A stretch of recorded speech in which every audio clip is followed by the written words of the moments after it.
Well met, lords and ladies. Jacob Butter speaking, and the thing is loading, so I will say the thing in a second. Once Restream decides to do its thing, there we go. Okay, welcome back to another episode.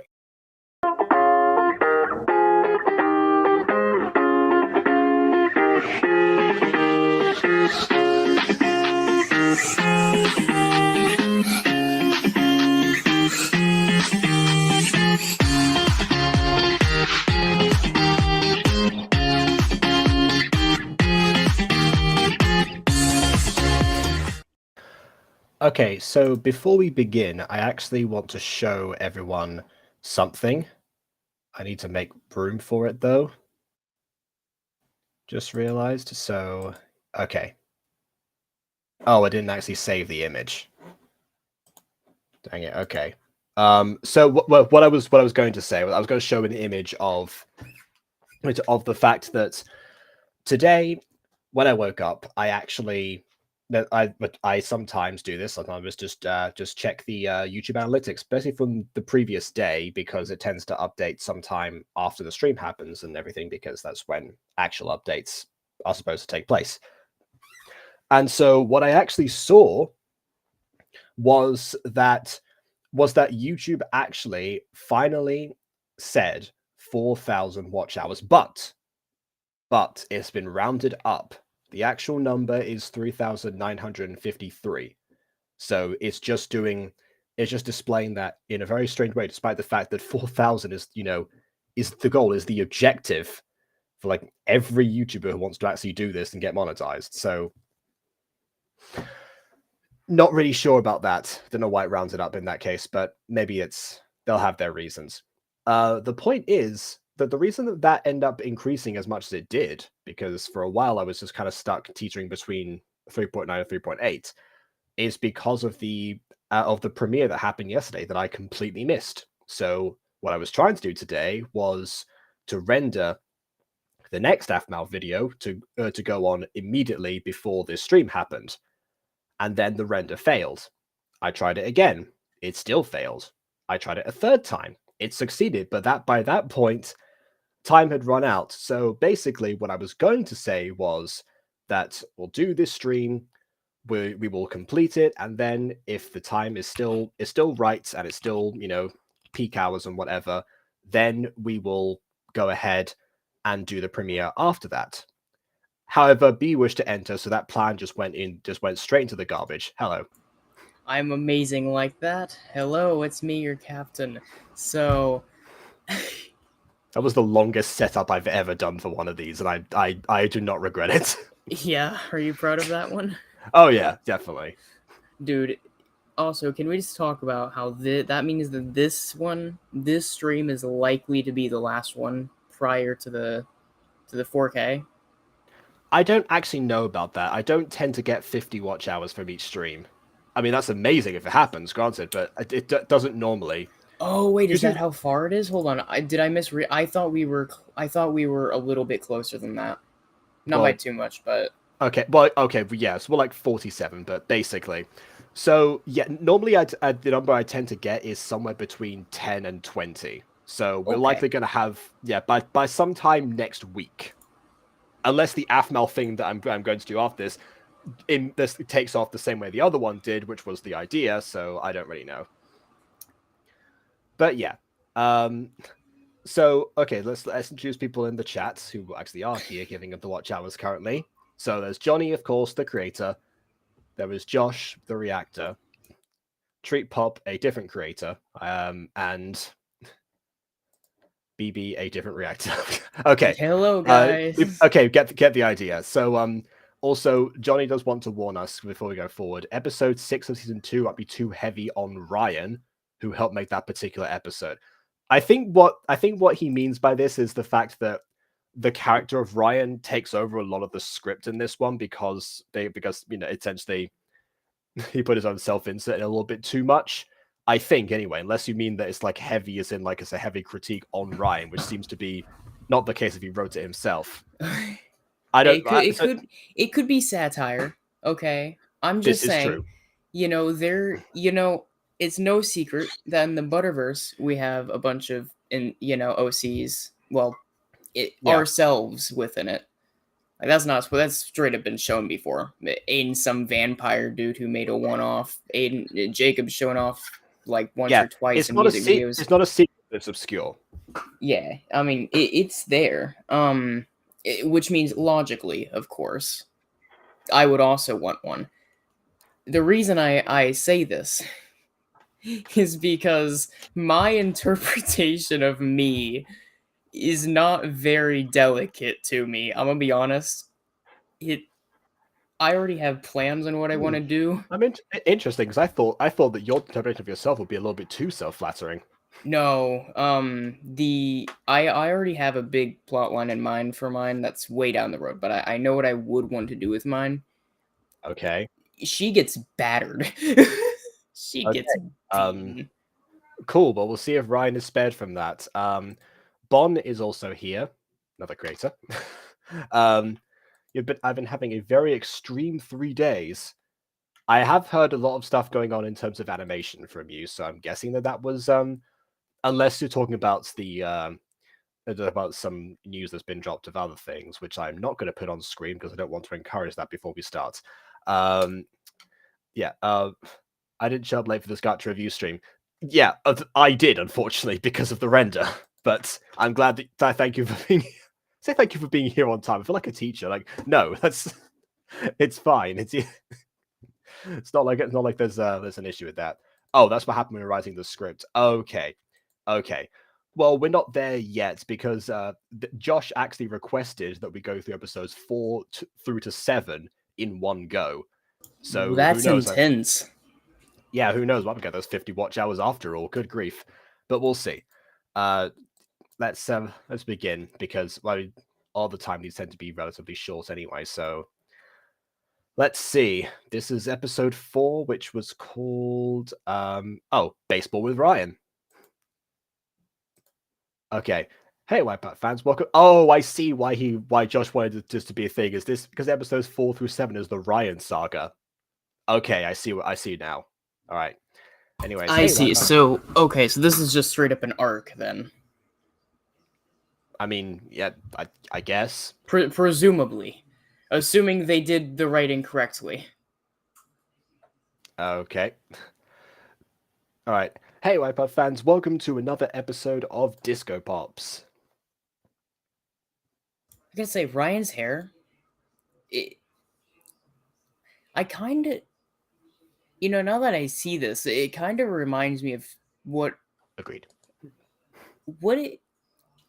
This kind of looks like Aiden's hair, except the wrong color. It's the same. It's the same hairstyle that I gave to Darren in the Mutant Girl. So maybe that's a bit closer. I wonder if we can give Adam or if Aiden's OC shows back up, we can give him this hair. I mean, you can run it by him definitely. The look is based off of his Roblox avatar. Okay.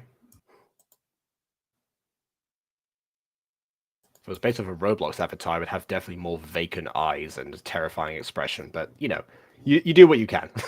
I say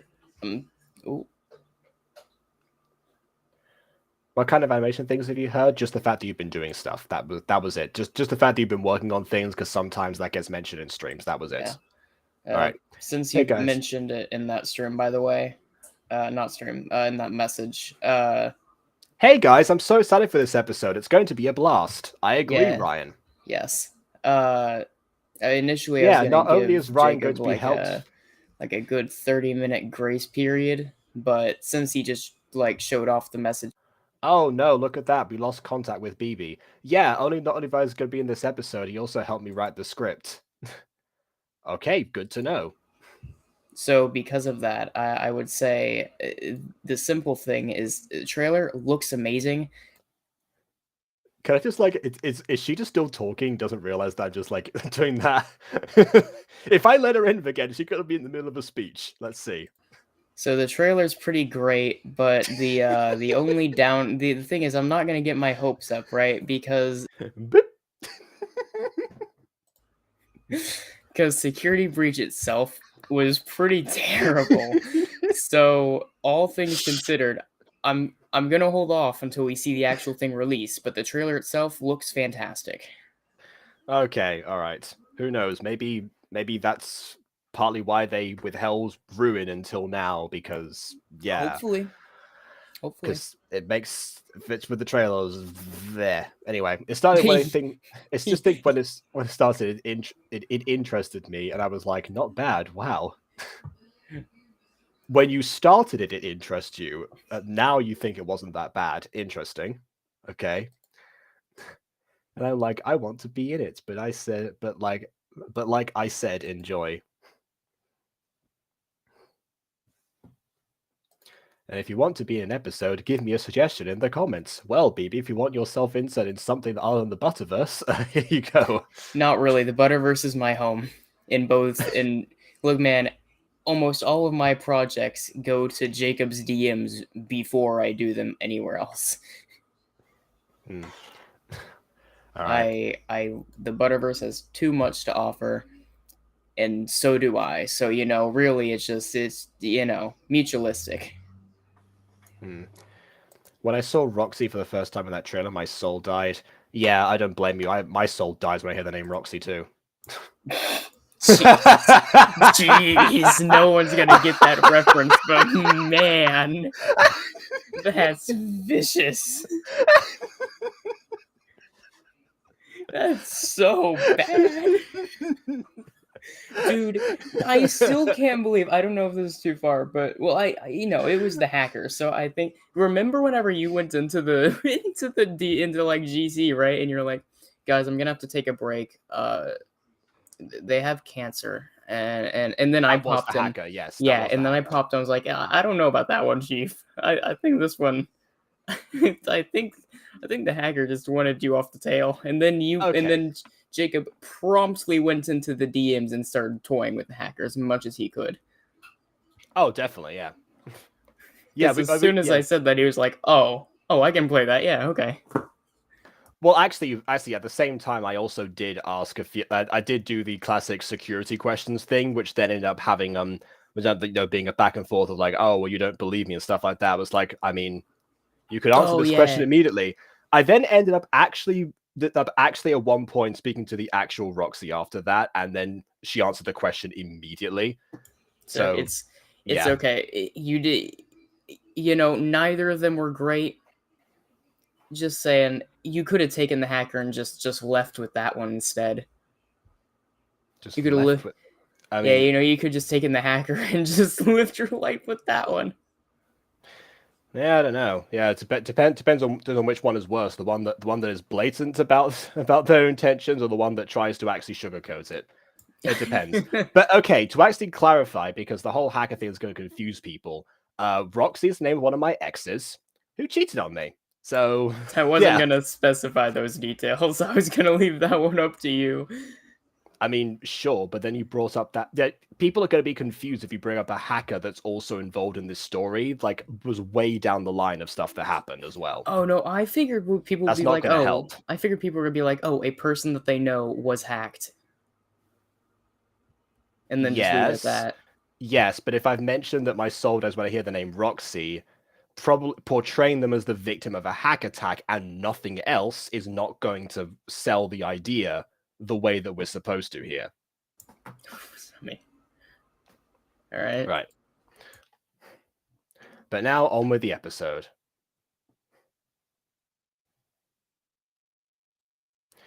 Majesty, we're worried about the jazz pops. Oh yeah, so last episode... Red is my favorite color, but Karma Pop is an eyesore. Okay, so last episode, what happened was that there was an evil pop called Pink Pop that actually kidnapped one of the jazz pops. Because remember that was part of the 3-part miraculous arc, and that's how it ended. So this is following off directly from that. Oh, it's been a while since I asked this, but can I pop in and give reacts with you guys? Of course you can. Of course you can pop in. Let me just have to find your Discord again because it's been a while. Oh, hang on. Discord is revamping usernames and stuff, so I'm hoping that hasn't gone through yet. For some reason, it doesn't seem to appear. Unless Johnny's actually changed his username and I don't know about that, which does happen sometimes. It only becomes an issue when the VAs do it.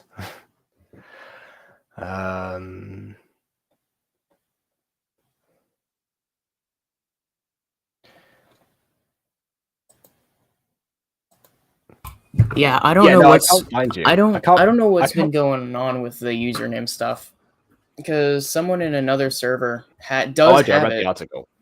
Yeah, well, because like some people that I've seen do have it, but like, for instance, no one in the Butter Bunch does. Yeah, I'm guessing they're rolling those out gradually. I guess. Yeah. Okay, and Johnny's the enemy, so okay, fine.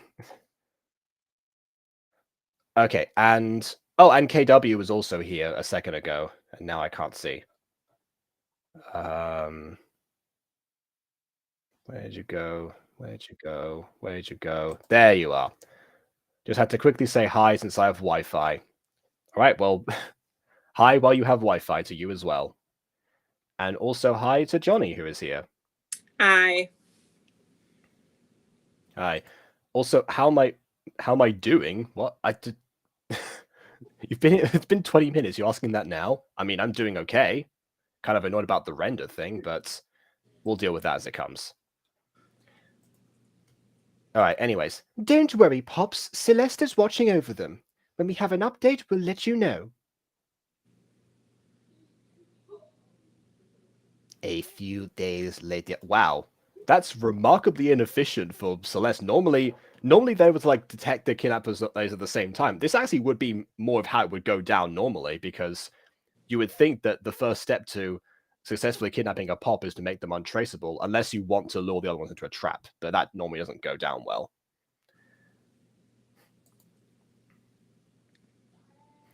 Oh, and okay, this definitely feels like the callback to season one's openings here. I hadn't. It's been a while. Why is it that all of their skirts look like one side is lifting up constantly? Yeah, I don't know. Again, my complaints about the skirts in Gacha have been a long-standing thing. Yeah, that would be because I'm using, if I can find that skirt, I'm using skirt 17. I mean, regardless of which one it is, they're all they all have problems with them. Again, this is one of the things when I was designing Morwenna that I had to like really consider, was the fact that like even the medium length by Gacha standard skirts look short. Yeah, I will say I also just hate the idea of like action heroes wearing skirts. All right, yeah, I get it. Looks cute. Oh wait, okay, yeah, I think they wear different ones when they transform, which may or may not be better or worse. But we'll get back to that when we next see them transform. Right, like unless they're wearing shorts underneath, it is the dumbest decision.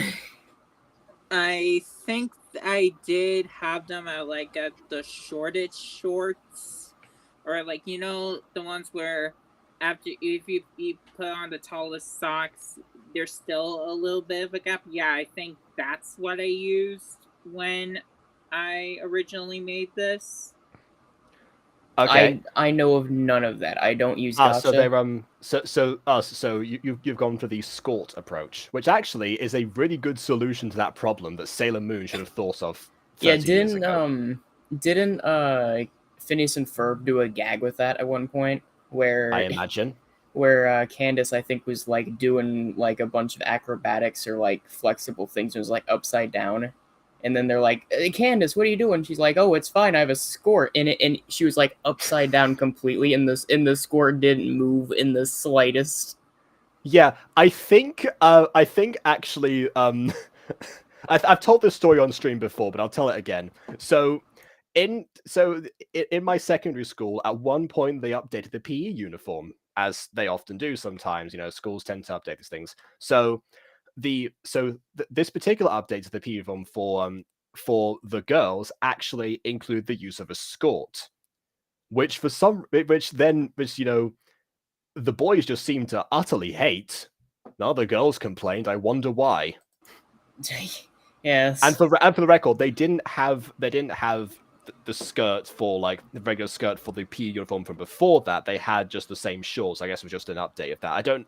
I think the boys Morris's point about the fact that the update was not more in their favor, despite the fact that it wasn't their update. But you know what I mean. Yeah, it's almost like That was not remotely the point, and no teacher alive would approve that. Yes, exactly. Yeah, maybe people shouldn't be looked at that way constantly, unless No. that happens to be their job. No, there was I remember that when we played Stuck in the Mud, and it was that game was definitely a punishment for any female student who didn't actually who forgot their PE kit on that day. Because basically with Stuck in the Mud, what you have to actually do is when you get caught, you get stuck like this, and people have to go through your legs in order to save you. Yes, which works under any normal circumstance, except if you happen to not have your PE kit on that day and you have the school skirt, which did happen, unfortunately, at one point. The solution, of course, would have been if, people had been courteous enough to just crawl under while facing downwards. Man, this game sounds wildly dehumanizing. Yeah, at least it was that time. Bring your PE kit. Yeah. Bon wants to know. Bon wants to know who Candace is, and Josh just answered for him. Yeah, yes. Basically, Candace. Candace. Yeah, no, I already read it, but we were already talking. But yeah, the answer Josh is got that first. Yeah, she is one of the mains of Phineas and Ferb. Who's voiced by High School Musical star Ashley Tisdale. Yeah, I found that out years later because obviously I watched the Spanish dub, so it wasn't her. Right. Anyways, Caitlin, I'm so happy that you get to go to our school. I'm guessing Caitlin is Kitty Pop in civilian form. Okay, yeah. Wait a minute, what about the nice pops? They might need you as well.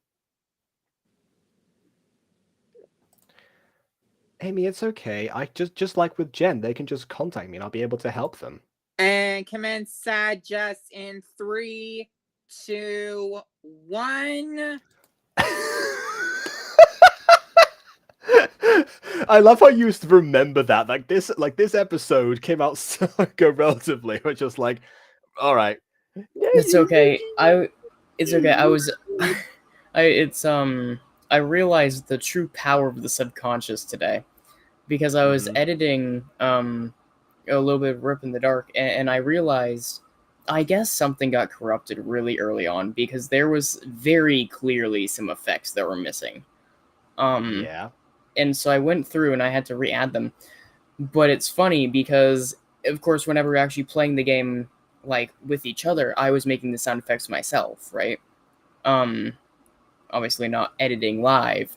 But whenever I went through the actual clips to see where to put it, in my head I heard the sound effects that I made whenever we played it live, and I was like, oh wait, here it is. And then I checked my audio because I was like, wait, no, because whenever I edited this should have been all the way down. I checked, oh, it is all the way down.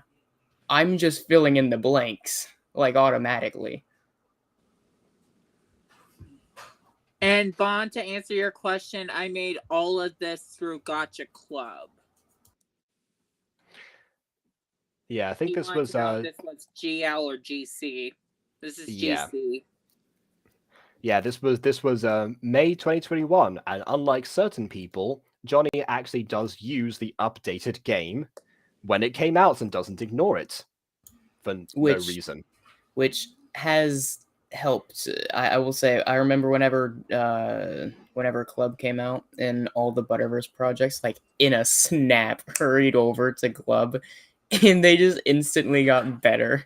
I used BlueStacks emulator for that first week when Gacha Club came out for mobile and not PC, just to be ahead of the curve. Yeah, that was a rough one though, because I remember you trying to set everything up for that, and I remember you being like, "Oh my god." I don't think any first attempt of a gacha show that I've ever done has come out nearly the way that I wanted it to, or anyone for that matter. But yeah, There's a reason Um, why whenever on the few occasions I do go back and rewatch these, I just do the remakes instead. They're so much more bearable. yeah. I mean that seems to be the general thing people do. If even from what I've seen in terms of reactions as well, that's the general consensus as well. But yes, Johnny did in fact have access to noses for this. I remember that with Jazz Pops, the reason that wasn't done was because a lot of the characters were inserts of real life people who designed themselves and therefore sharing the blame of Earth Pop being a freak of nature in universe. In this situation, I don't know. How will these people design? Were they your creations or were they based on other people? These were all fictional. These were except Okay. for at this.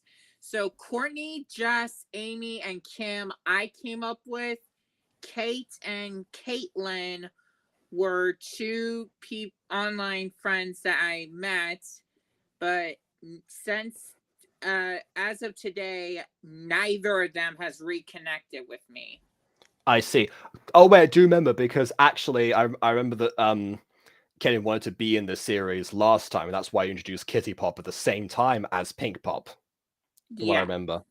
Which And also means that the Nice Pops was Nice Pops already a thing by this point, or was that just starting and this is a reference to so the it was Caitlin's thing, but we couldn't find her like channel or something, or maybe she didn't even have a channel.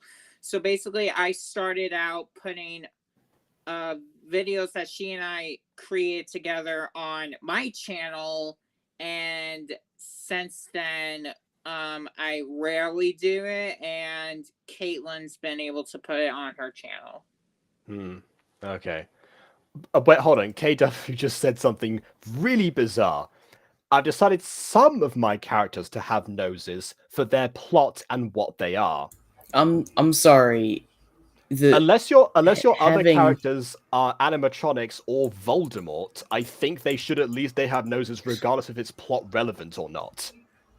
It's like if I said, well, I mean, not all my characters need to have ears. I might as well just sever them off. See, that's not the alarming part for me. The alarming part for me is what makes a nose plot important. Hey, you know something, some of my characters are left-handed, so I just like sever off their right arm. They don't need it. They don't ever use it. Oh, and in case anyone was wondering about that Pink Pop thing, I was going to have Eli, I was hoping Eli would pick off where I left off in that one. That never came to fruition, but let's just say they did end up stopping Pink Pop and saving Melody or whoever got captured. Wait, that's this episode. You just spoiled the ending of this episode. No. I'm just saying I was talking about the last episode. Okay, yeah, that was the cliffhanger. So this was supposed to be dealing with that, right? Because that was why they were worried about the Jazz Pops. Or I was hoping Eli would make the ending to that cliffhanger, but she didn't do it, or I guess it was like off camera. But either way, them saving Pink Pop, not Pink Pop, Melody Pop never came to. You never got to see that.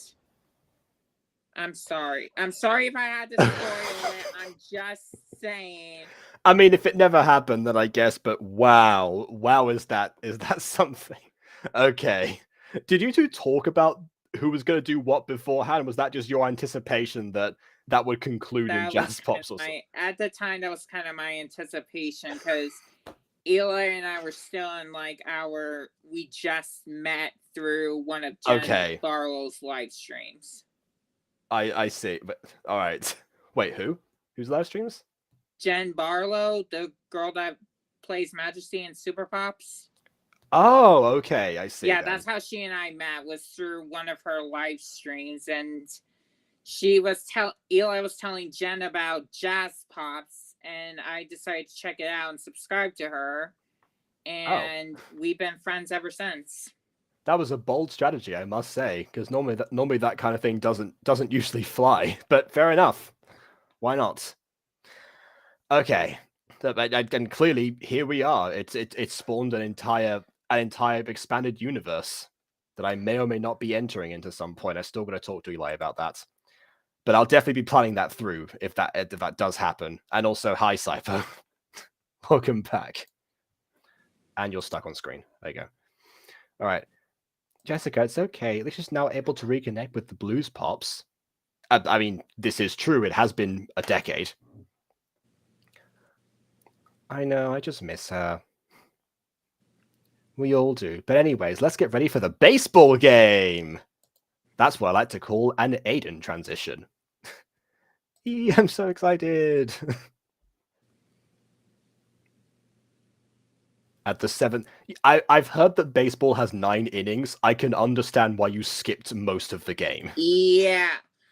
Plus, I also didn't want to get in trouble with MLB. Not miraculous, but the Major League Baseball. Oh, okay. MLB. I didn't want to get in trouble with them, so Yeah. I decided to just skip the Star Spangled Banner, go straight to the 7th inning stretch. Yeah, that's the same reason MatPat hasn't done any sports related things in a while, because they've been real sensitive as of late. Okay. And yes, there is a baseball scene in Gacha Club, which you're about to see with right now. Oh yeah, there is I remember when I was looking for track things with Puppy Love, I did come across that. Not this one, a different one, because this looks like South Park. Hello everyone, it's time for the 7th inning stretch. I guess Ryan is the announcer who has no microphone. No, he was like one of the saner. He was gonna sing it along with them until that happened. Oh, okay. What do you mean? Okay, what happened? Why do you have desk in the middle of a field? What is this? You guys, Ryan's gone. Yeah, Ryan's gone. And instead, you have you're in your school uniforms with several. Is this their class? Did their class? Okay, that's kind of like an outfit error on my behalf. An outfit error that repeats 6 times. Like, if it happened with one of them, that's something. But how do you first of all, record that, repeat that 6 times, not catch that in the edit, and leave it in the video? I mean, I guess we could say it was like a school baseball game or something. I don't know. I don't know if I decided to made it a professional, or I guess I didn't decide if I wanted to make it a professional or their school baseball team. Okay. I mean, if you made the school one, maybe Major League Baseball would have been fine with that. I don't know. I don't know what that's like. But still, if it's school baseball, that tends to take place outside. I know. Yeah. Okay. I guess that would also explain why Ryan's making an announcement in a stadium with no microphone, because he's on a school budget. Okay. Yeah, I'm officially gonna make a cringe counter to see how many times we cringed over this. So we are so far at I think we're at 1 so far. Do we add the countdown to Sad Jessica, or is that not? Oh yeah, definitely add a countdown to Sad Jessica. Definitely add 1 to that too. Okay. Yeah, this was my question exactly. I guess it was outfit error times 6. Anyway, you guys, Ryan's gone. I think it's time to go to you know what. Agreed. Okay, the coast is clear. Let's go into pop mode. This actually would be the place that you would go, that would be attached to the school stadium, I guess. It would be the gym, of course. Oh, also, Bon wants to add a cringe for lack of music. That's a recurring theme with Disco Pops until season 3, I think. Yeah, but yeah, I will definitely add that to our cringe counter. Yeah, I popped in a season 3 episode by accident when I was looking to see to catch up to see what I to remind myself what happened. I was like, hang on a second, wait a minute, this card didn't appear here beforehand. Oh, that's why. Yeah. Oh my goodness. Okay. All right. It's not Leviosa. It's Leviosa. Very wise. Okay, the coast is clear. Disco Pops, let's get groovy. Okay, Plus a nice spots forever. Okay, so most of them are using the Moena skirt, which of course was chosen because it has less of an issue with anything to do with lift. So there we go. Kitty Pop might have some problems, but oh well. Different uniform. So who do you think took Ryan? Pops, Farbuti, Tarazed, and Amelia are back. Oh boy. We have to go save Ryan. Let's go. Did Majesty didn't say where to go? Just said they're back. How do they know where to? All right, fine. Yeah. Who goes there? He. Who are you? Can you help me? Yeah. Help you? With the ones that took you? Yeah. Like I said, Ryan and I worked on the script, so any more cringe, you can blame the script making. This is okay. This is Ryan's turn to have the crit. Okay, I see. All right. So I don't know. Should we continue adding cringe to this? I mean, it'd end up being the final video, unless you want to do a separate list for both stuff that you and Ryan were responsible for individually, but that feels like it's more confusing. And obviously, we don't know who was who did what. It's only this episode and then the episode I warned you guys about that Ryan helped with the script. The other two that we're gonna see, I think it was mostly just me. Okay. All right. And now we're here to bring him back.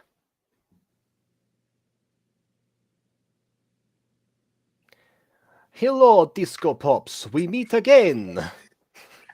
I'm pretty sure that's the voice I gave him last time.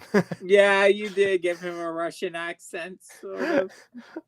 And it looks like Snap can't save you now. Actually, hold on. Actually, okay. I know you don't usually like getting into this type of tangent, but I do have to ask your opinion on this, Jacob. Yeah. What did you see Love and Thunder? Like Thor Love and Thunder? Nope.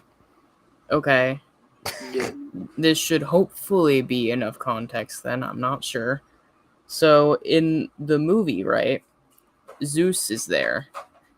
And it's supposed to be normal Greek god Zeus. He's Russian. What's your opinion on that? My opinion is why? How did they end up with Greek god Zeus at the same time as Norse god Thor? That's my biggest question. Oh, that's been a thing for Marvel ever since its inception. Okay, well, in that case, whatever. I mean, as far as Zeus being Russian, I don't know. Maybe he's lived in Russia for the past few years, and he just ends up and just picked up the accent. That does happen. I guess fair enough. Yeah, I remember Ronbu, whenever he moved to Brighton, I believe it was. I remember him being scared because he's like, "Oh no, I'm gonna start sounding British in a couple of years." It takes a bit longer than that, but you never know. Yeah, I mean, for crying out loud, I used to have an American accent in public, and also in private. Actually, now I think about that, yeah. So, never know. I like how you say in public like that's the insult. Yeah, because because that's an American in public. Okay, because that was the idea. Because like when I was at school, I was trying to sound more like my friends, and then when I was at home for a while, I sounded like the way that I was taught to speak by people who taught me to speak. Yeah. And then after a bit, it was just like, whatever, I'll just be American. And then whilst in Spain, it regressed again. So then I have to ask them. So whenever you're doing the accents, right? If you're doing that at your starting point being American, did you do like a bad like the stereotypically like bad British or Spanish like accents to what? you know what I'm talking about, right? The like chip chip cheerio kind of like Did I do a stereotypically bad British accent while I still had the what while while I you was practicing had while I had the okay. Well, no, because remember what I said. I said I back when I was at home, I would speak the same way I was taught to speak by people who taught me to speak, aka my British parents. So no is the answer to that. As okay. for the Spanish one, I mean, obviously that comes with the learning curve anyway. But actually, when you learn language when you're younger, it's much easier to emulate the accent. That's fair. So No, that was never too much of an issue. that's fair. Maybe for like the first year. That's fair. I was asking because you have like this stereotypical like Americans are just terrible with any other place's accents. Yeah, I mean I never did a bad accent on purpose to seem like I wasn't British or anything. No, I mean like just genuinely bad, but it's like the classic bad. Yeah, okay. Actually, my brother used to whenever we were because we went to a bilingual school while in Spain, so we weren't like completely out of our depth when we were studying. So some of the stuff we would do, we'd be required to read in English or anything. In fact, my mum did volunteer work as well, doing like taking people through and then in different groups of like 6 students or something, and getting them to read certain things and have conversations in English and everything, a bit more intensive. And while that was going on, one of the books that he was told he was instructed to read, my mum observed that while doing that, he put on a the accent of a Spanish person speaking English while reading the book. Yes, because that was how he would fit in that situation. Oh, that's fun. That's fun. He's always been more concerned with appearances than I have. But yeah, it was like, I mean, he would have got away with it if the fact that it was our mum doing the thing, I would have never noticed. Anyway, I want to do some voice acting with you again. Again, did I ever have you in anything? I mean, I had you in some of the Minecraft roleplay stuff. Is that if that's what you're counting? I mean, by all means. I mean, I'm sure there's something that we've got cooking. Yeah, speaking of counting, Bond just added another thing to our cringe meter, which is default eyes. Oh, okay. A lot of people are I guess because a lot of people are watching Disco Pops for the first time. The Secrets of the Plex influx of new viewers kind of means that some people are just, this is their first exposure to it. This is like Premier Club 4.0 or something at this point. Anyways, we underestimated them again. Did they just vanish? Did they vanished. Oh, they teleported away.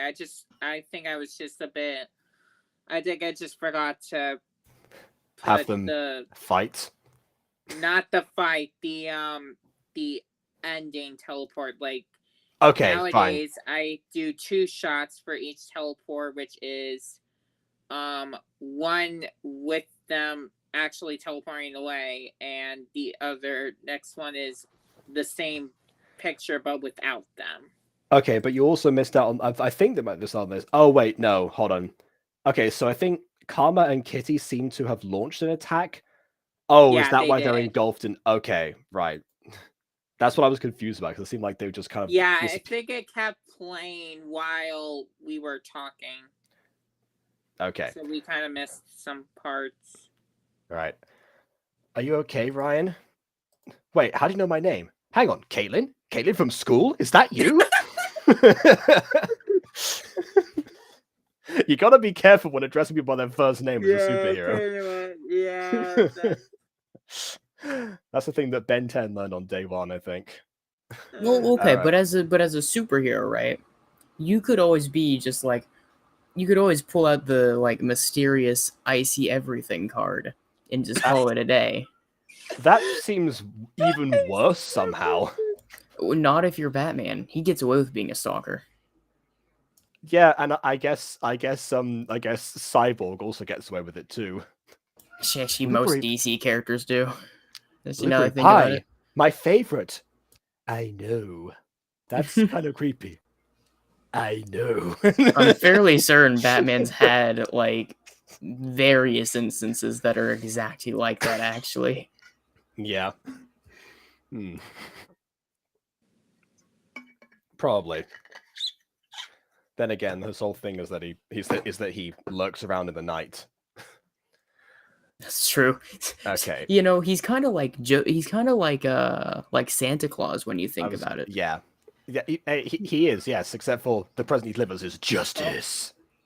Oh, Josh, I found another cringe. His No expression at all on Ball Bounce Ribbon. his version of Cole's are concussions. Of course, yeah. Although, if he used actual coal, that wouldn't be too out of place, would it? Oh no, it wouldn't. Yeah, maybe that's a new version of the batarangs, and just having just made out of coal, but he's able to like strike a match at the same time and launch them while on fire. DC, Dude, that'd be that. so cool. That'd be so cool. All right. Absolutely spiffing. Yes, there we go. There's the heightened British accent that I pull out for a little bit for Leicester, actually. Oh, that's a good point. That's what you'd be a good fit for, Cybo, actually. Drama Club. Yeah, I thought that's what you were playing in the. What other Minecraft stuff do we have that we're doing right now? Well, because remember that, the stuff that I did, the Minecraft stuff that I did with Cybo is not the stuff right now. This was the ones that Cybo featured in, and is saying they want to go back to, kind of would have been the stuff like, a short set of sketches set in the trenches, or the quarter quells, or I don't know. What else did we do that was in character? I'm not sure, but basically, yeah, the stuff that from a long time ago. But if we wanted to include them in something now, actually, Drama Club, obviously, doors always open for that. Kill off Aiden's computer even more. I mean, Aiden seems to be fine for the most part. It seems to be the case of it's mostly Emily's computer that has the issues, and sometimes mine. That's fair. That's fair. Not anymore because of Optifine, but still. Well, no, okay, we had the what's his face, Crafter. His thing was lagging up a storm last time we recorded. Yes. So basically everyone except Aiden. Hey, my computer's fine. And actually, I think Shorty's was too. The one I remember. Yeah, Shorty's issue was that we didn't have Optifine. We do now. We sorted that out. All right. Yeah, because it wasn't part of the mod pack. I can do anything. It's all fine as long as I get to act. Drama Club is perfect. Okay, I'll bring that up with Aiden. Okay. We're making that school feel more alive by the second. Absolutely. All right. Or if you want, Cybo, in case I do another voice, if I try another voice acting thing, you can do one of my gigs. This is true. Yeah, lots of lots of royalty in those, so you might end up voicing a king, most likely. So put on your dance best partner. So put on your best snotty posh accent. So exactly the whole spiffing thing from before, yes. All right, let me fetch me some tea, Simon. Anyways, as I was talking about my slaves. Not that kind of king. Most of Johnny's stuff does take place in modern times. Oh, where kings have evolved past that stage. Oh, have they? Yes, they have. Oh, okay. Okay, I don't know if I did this right, but Cybo, I did send you a way. I don't think you're gonna be able to see it. I don't think you're gonna be able to click on it. Cause I sent him a link. I sent him the link to my channel in the chat, but I don't think he's gonna be able to click on it. That hasn't showed up. I don't know if you have that turned off or not. Oh, okay. I could just send him your Discord. Yeah, While the username is still. Yeah, Cybo, follow me on Discord, and we'll we'll talk then. Okay, there we go. Just send that. Anyways, actually, Johnny, you've got some lines. Oh yeah, hey Weva fans, thank you so much for watching. And thank you, Ryan, for the idea. Yep, Ryan. If I also want to thank and give a shout out to Topaz Pop herself, Shawnee Sunshine, and yes, before you ask, I did tell her about Disco Pops. Okay. Hence why the next episode, well, I won't reveal too much. Okay. Next episode, but Shiny Sunshine sounds like it would be sounds like a stage name. Is that a stage name? Was that an actual name? I believe it was her YouTube, either her YouTube or her Instagram. Yeah, so definitely nom de plume then. Okay. So what is happening with you right now, KW? Are you wearing Elizabeth Swan's corset? Is that what's going on? Because I want to get that looked into. And she's got 2 cons. Yep. Kitty Pop's hair needs fixing, and the baseball game with desks. I mean, here's the thing, KW. I don't have Kitty Pop anymore, but if you want to try to make your version of Kitty Pop with obviously the hair fix, you can just try to study what I made at the time for Kitty Pop, and you can just paste it off of that. That does seem more of a Ghost Kitty thing to do. Although KW is new to Gacha, might be interested in attempting a redesign of sorts, but I don't know. At this point, you're still figuring out noses, so we'll all in due time. First con, it's a learning curve. It's okay. Yeah, I mean technically, Josh. There's two of them fired a blast that we never actually saw make impact, and then obviously the whole imprisonment. I mean, there was something there, more than some episodes. That was somewhat of a battle, but then again, Josh, you probably have a point. Just here's the thing: just wait till you see episode 6. All I'm saying, if you thought episode 4 had no battle, wait till you see episode 6. Okay, well in that case, we'll we'll get onto that as quickly as possible then. Jeeves, fetch me episode 5, why don't you? Yes. Here's a good servant that I definitely pay. Right. Okay. I'm not that kind of king, you see. Right. Okay, so hey Weba fans, welcome back to Disco Pops. I like to thank 2 people for this episode idea. So one of whom was Shiny Sunshine on the live stream. No, it wasn't that. Okay, fine. Flower Pot. So Eli and Caitlin. Yes. So Eli and Caitlin. Because sorry, go ahead. I love how the implication here is that the and more is like there's more people to thank, but no, it's just I can tell because you said it was 2 people that Caitlin's Dolls World, Roblox, and more is just one person with the worst, least searchable username of all time. Yeah, it was kind of hard to find her on YouTube. At one point, Ghost Kitty's username was Kitty Cat, the Queen of Cats, Pokemon, FNAF, and Peace. Yeah.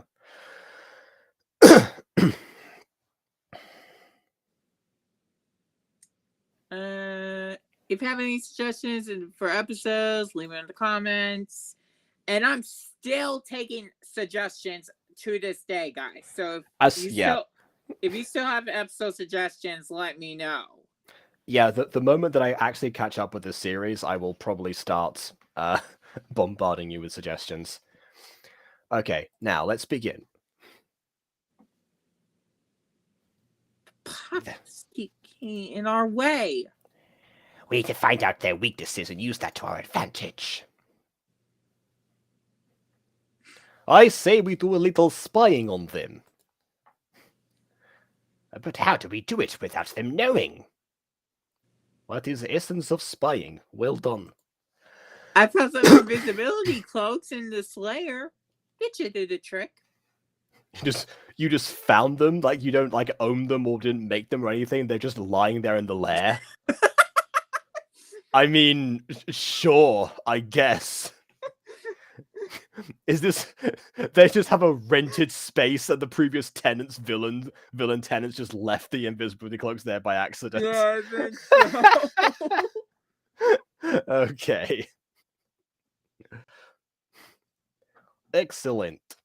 And before anyone asks about the Topaz design, I based it off of what Eli did for episode 4 of Jazz Pop. So Continuity. Yeah, so I basically took that look and pasted it on to this. So yeah. Oh, hold on a second. Just right off the bat. Just in case, I know that you've got 2 series that are planned for this, but if you're on page 2 of the extras already, beware, because having too many characters that's all at once can probably oversaturate things, and you won't get a chance to. Especially with short videos, there's most gacha things tend to be at the start. You won't have time to really like draw too much focus onto anyone, and therefore the audience won't be able to latch onto them as much, and there won't be as much not as much of a third dimension to them, just in case. But yeah. okay, second 2025 movie. I mean, we've made movies before, at least movie compilations at this point. Okay, second con using this blank expression. Are you wanting to add that to the cringe meter, Josh? I think that might have been for the previous episode, actually, because the same expression thing was already mentioned in the cringe counter, so it doesn't really be a separate thing. Okay, I'll just restart for this episode in case we do get cringe. The other possibility, by the way, if there's an issue with character space that people are having in the chat, is take the offline exports, copy paste them into somewhere, a Discord server, a Word document, anything. A Google Doc can work too. And that will help out because those don't have the same limit as Gacha. You need them in the cinema. The cinema live action. Okay. That's more complicated. Sorry, I missed a bit here. What are we doing in 2025? Well, I don't know. He wants a movie or something from us in live action. Don't worry, I have a lot of things. not that though. I will. I'm sorry. I will specify. Not that. I mean, if you're looking forward to doing some acting, I guess I can try and think of a live action story. We can get our old gang back together. Maybe it depends because everyone was always impossible to get a hold of at the same time anyway. Do you have something just lying around that you could use for it? No, so I'd have to write something else. But that's usually fine.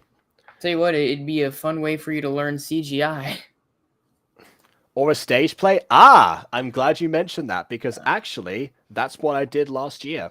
So there was originally this was a idea for a Gacha musical. My personal response to the hype of the music freaks, but because of several things that not going through at the time, and then when it was the last year of university for me, they said, okay, you can do this is a drama related project or something. It could be they have you can be examined as a writer, as a director, or as an actor, or a combination of some of those. There's more truth out than you know sometimes because they've just ran out of slots for people. But yeah, either way, it's like, hang on, I've got a musical script that is half complete. Let's fully complete it and then put that on. So actually, there was a thing in the Butterverse that did get adapted for the stage. I was going to publish the footage of that, but I never got it sent to me. Yeah. Okay. I was about to say, does it count as an adaptation? It came out first. Would the Gacha then not be the adaptation? I mean, I don't know because the development for it was sooner, so I think that still counts as the original version. There's also some unlisted videos on there using the original designs of people, so yeah, if you need that to count, then yeah. Mm. The Disco Pops are in danger. I have to warn them. Oh, you've made 2 musicals? A FNAF one and a version of Swan Lake. You know what? I didn't think I would ever say this, but actually, that's the one FNAF thing that I would kind of be very curious to consume, is the musical done by you. I mean, that and Pop Goes Arcade. Pop Goes Arcade I enjoyed. Fine. Yeah, but Pop Goes Arcade was fun. new stuff. But as far as new stuff goes, that intrigues me more than anything else that has been mentioned to me thus far. Jacob, are you going to... Whenever I release that timeline video, which now they have a release date for Ruin is very close, are you actually going to watch it? Am I going to get a view? I repeat my statement.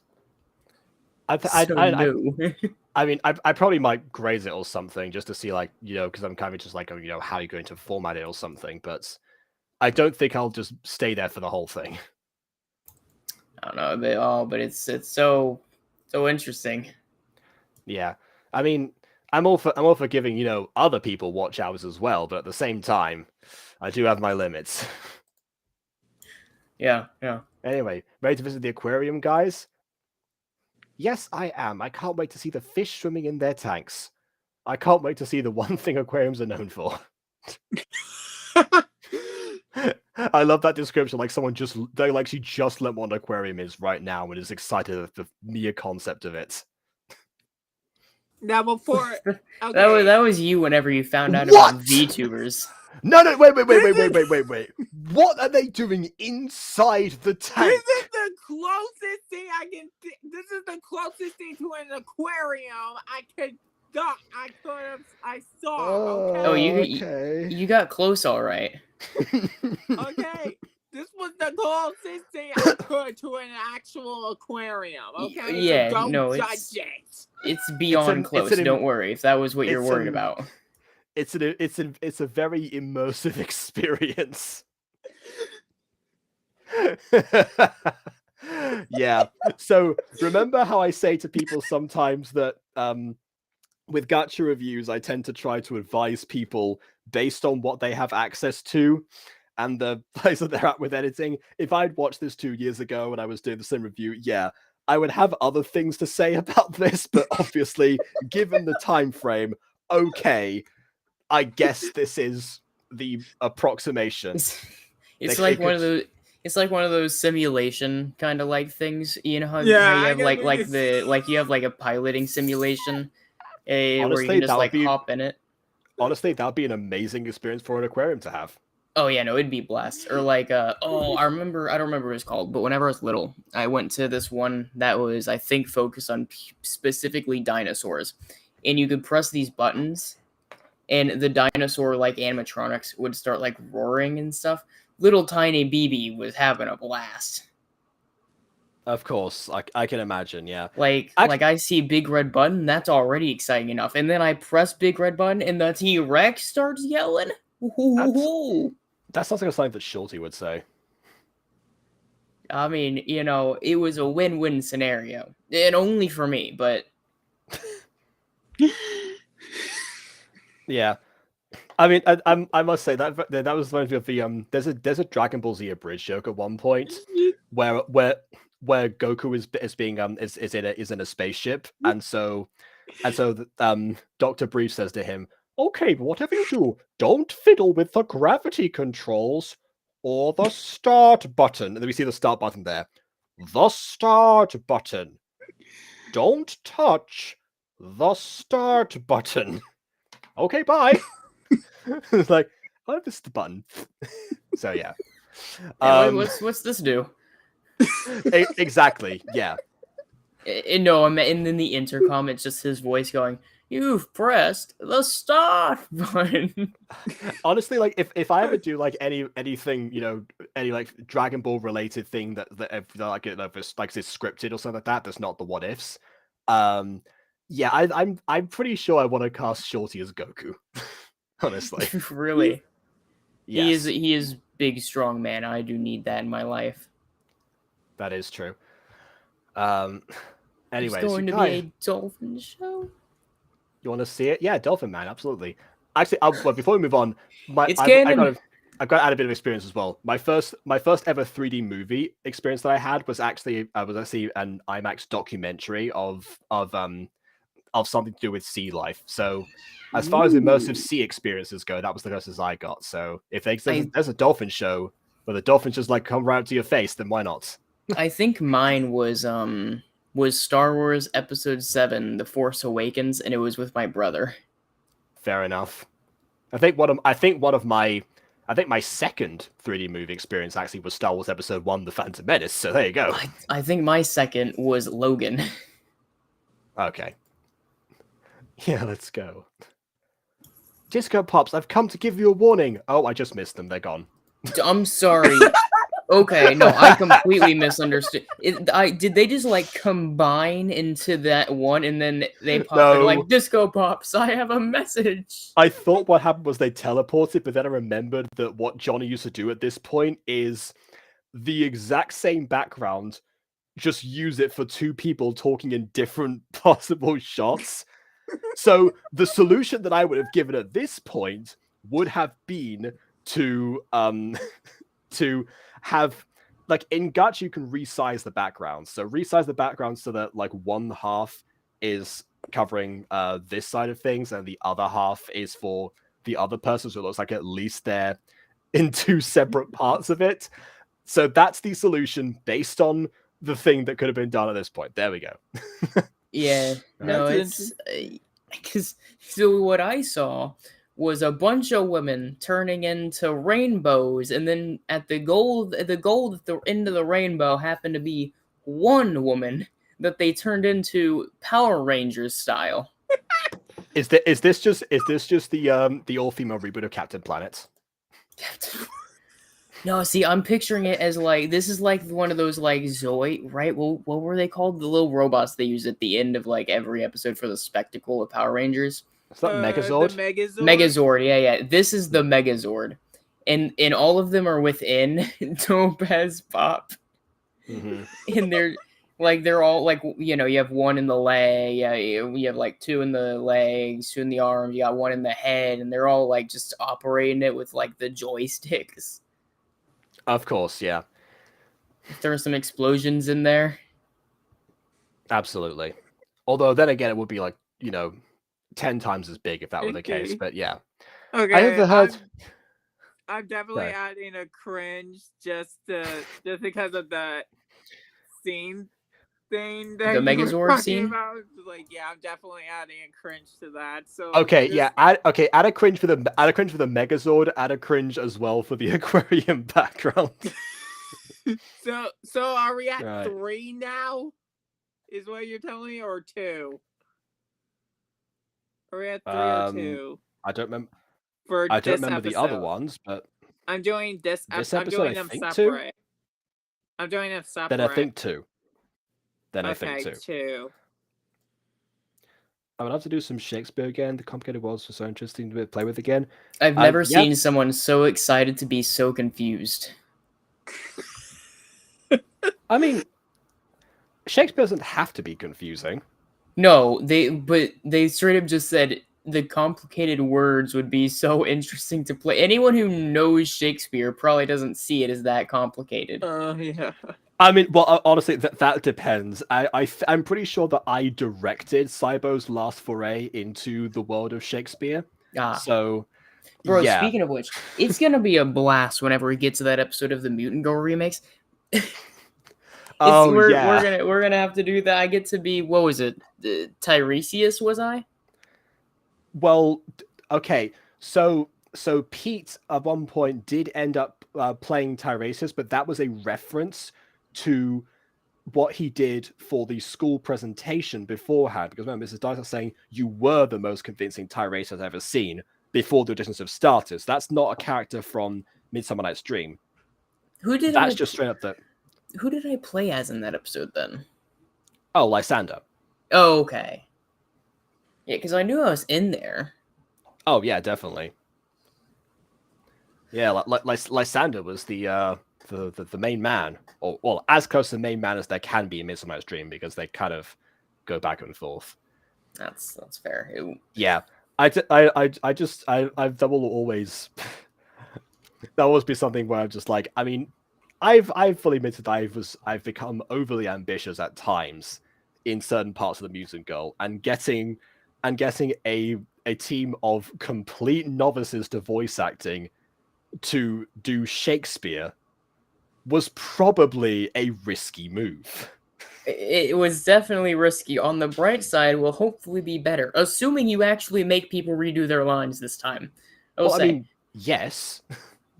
Because I just specify that because there's some times that I feel like you probably should have went in the DMs and were like, "Hey, can we redo this one?" Yeah, there were some times of that, but then again, most of the time that was also Jay who would just do the lines the exact same way again and not listen to a word I said beforehand of redirection. So it's like, you know what, I just have to go with what's close enough. If this is basically coherent, I just have to accept it and put the episode out because good grief. Yeah. Oh man, that's gonna be fun doing that again. I'll tell you what. Yeah, that's also the episode with with the two big speeches at the end. Dude, I just realized because I do an extra high pitched voice whenever I do the remakes because I, have to match an even older version of Pete there. Yes. Whenever we do the roles, I should do my actual voice for it. Why not? Yeah, go and for it'll just, it'll work technically because it's the same vocal cords at the end of the day. I didn't change them that much, but it's gonna be funny because the voice will still be significantly deeper. Yeah. At one point, if that does get too complicated, we can just have Pete hit puberty because that's what I did with Julius. Actually, he got there like before the start of the show even happened. It shouldn't be too complicated unless we keep taking so long because the time. Which is why I said if it happens. I think that was obvious, right? I overheard the bunglers saying they were going to spy on you. That's such a stupid name. Is that a thing from the actual Pops? Yes, or is that from this? actual Super Pops. The main villains are the bunglers. Yes. I mean, bear in mind they have names like Misfortune, Disruptor, and Dr. Kittens. So 2 out of 3 of those sounds okay. The third is great, but for a very different reason. All of them, however, are significantly better than the bunglers. Yeah, I don't know if it was actually, Dr. Kitten / Dr. Ruin who came up with that name, if it was a Shadow King. Haven't got there yet. If we do Shakespeare, there should be a character like a well-thought character like myself named Jacob Butter. Can't happen for the Butterverse, but there's already a Jake. Well, no, hold on a second. No, what? But technically, if you're a Jacob Butter in universe, someone else can have that name. Yeah, fine, that's true. There's already Aiden's already to kind of try to pull a similar thing because he actually just named a character Sean.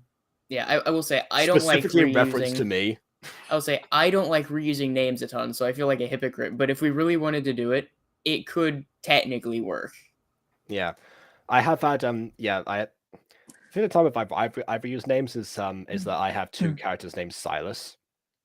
See, the problem with reusing names is because then you get into a situation like Athena, and I have to specify which Athena I'm talking about because it's so confusing. Right now, I've just said Silas and Baby Silas, but yeah, it will become an issue when Silas is no longer a baby. But I think that's what the Greeks did with Ajax. Ajax, yeah. I guess Ajax the Lesser. Yeah, or Aias with the versions that I've been reading, but yeah, actually, fun fact, yeah. So Stephen Fry, not in this book, but a different one, just wanted a prop to hold. He actually does say he for Ajax the Great, he spells it Ajax, but then for Ajax the Lesser, he spells it Is for that reason. Oh, that's fun. And frequently reminds people, remember these two are the same thing or something like that. It's like, okay, fine, because actually throughout the whole book of Troy, because it's so complicated, he constantly humorously reminds people like, oh yeah, so of course remember these two are connected by this pair, just whatever. You will remember that. You will remember that. Yeah. Or other times remember, you don't actually have to know all of this stuff. I will make sure to remind people going forward just to make sure that everyone's on the same page. That's and it okay. is helpful. The Greeks did that too. The problem is that they assumed what greater, lesser, and telemony and Ajax actually signified. That was the reminder. Problem, you still have to remember things about those characters to know what those epithets mean. Yeah, you have to remember who Telamon is, know what Telamony and Ajax is supposed to be. Yes, so stuff like that. So yeah, basically, moral of the story, read Stephen Fry. Good stuff. Yeah, no, that's a clever trick, making one Ajax and the other Ias. Really just exploiting the different translations like that. Absolutely.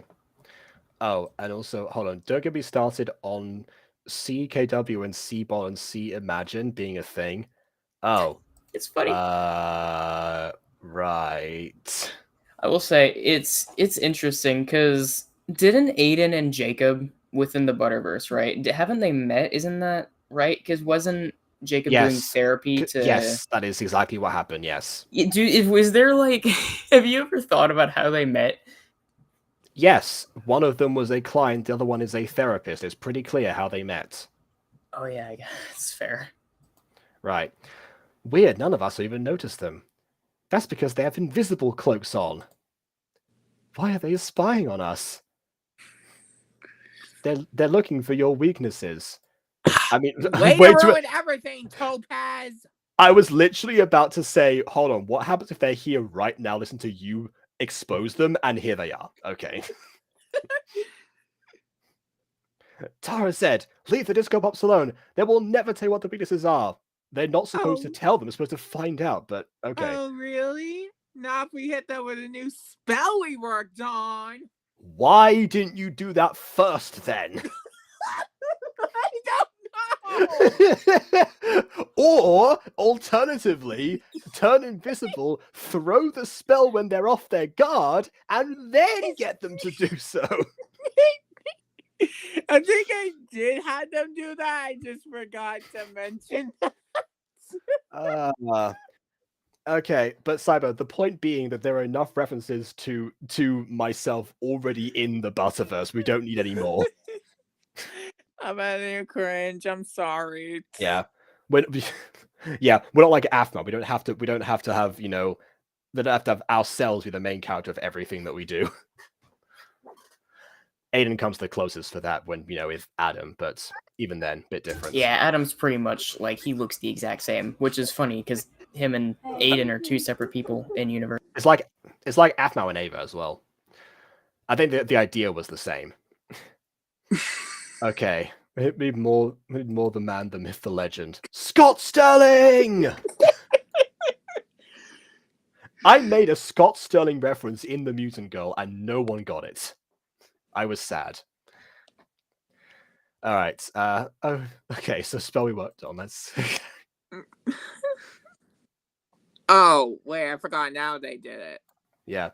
Super Saiyan spell. Okay. No! What have you done to them? Hi, guys. Let's reveal all of our weaknesses. I hate spiders. They are weird and gross.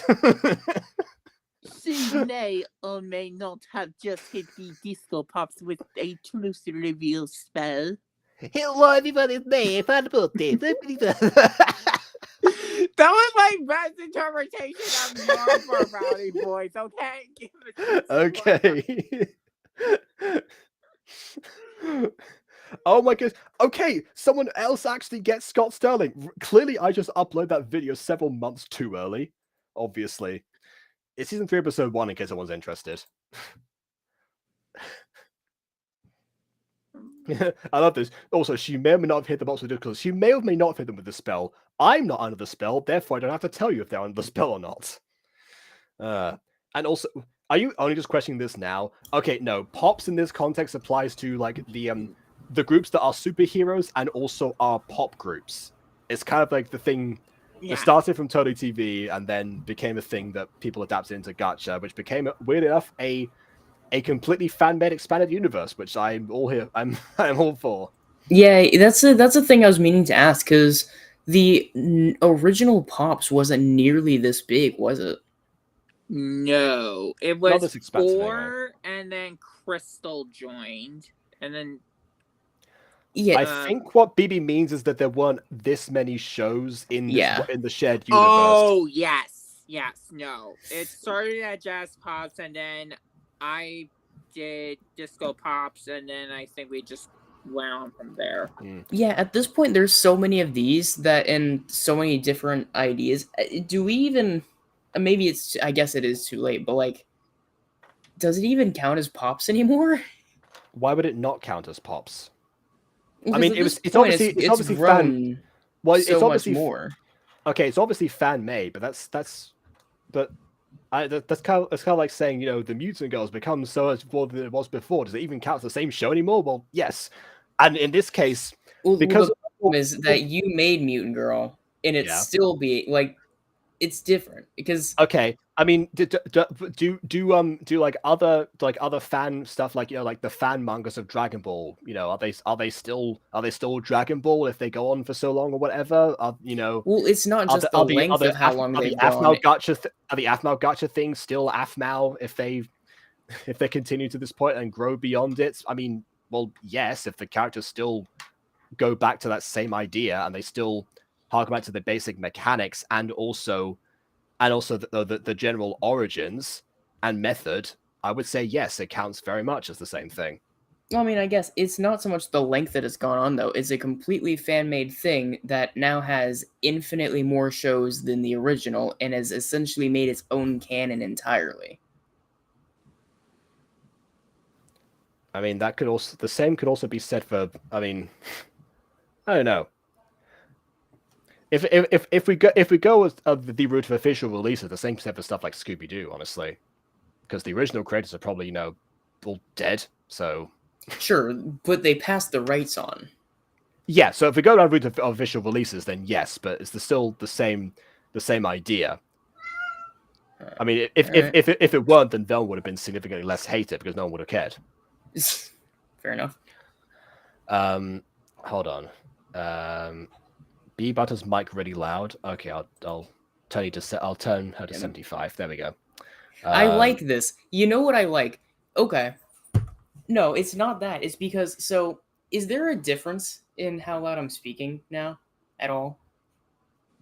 At 75, kind of. Well, I mean, like, because we have this, right? But then I move over here. Am I louder? Maybe a little bit. Is that it? Okay, so for context, why are we testing this? Because I got a new chair, but it doesn't sit the same way as the other one, so I move it directly in front of the microphone. Before, I was in the middle of my desk, which is more in front of the computer than it is to the mic. Whereas here, I'm like right in front of the mic. Okay. I mean, there's a little bit of a difference now. Then again, I guess the percentage difference will be lesser because I put you with 75 now. So either way. Yeah. Also, god dang it, Bond, stop bringing attention to this stupid cat. Okay, I get it. They talk. They are loud. How does it feel to have someone draw attention to relevant stuff in the middle of your thing? God, I know, but it's every time. The second they meow, every time they meow, I'm like, oh, maybe they didn't hear it, and sure enough, they remind me, no, it's perfectly audible. Yeah. All right. I try to solve it. Chat, every time that happens, so they'll just put like one cat emoji in there in the chat. Everyone. Scott's telling underrated video. Doesn't it have like 40 million views? I mean, it feels appropriately rated, but it is still. Yes, this cat. And yes, this cat is sweet. It's the only one of these cats that actually dares to be nice to me. Correct. All the other suck. All the other ones kind of suck, but all that, and I'm also not allergic to this one. That helps. Oh, you're pulling a Lauren Eloise. Yeah, I'm allergic. I love to rats. I'll show my rat videos. Here's a bunch of my pet rats. By the way, I'm allergic to rats. Yeah, well, it's not my fault. They keep getting cats, and I'm only allergic to long-haired ones. Thankfully, the nice one is short-haired. Great. Truth reveal spell? That doesn't mean... Oh, It- yes. it means does exact- mean it. It means exactly what it sounds like. What is the confusion here? I know. It's... Yes. Now they have to tell us the truth. So what's your weaknesses, Disco Pops? Oh yeah, there's just one problem. They can't tell you if they can't hear you. La la la la la la la la la la.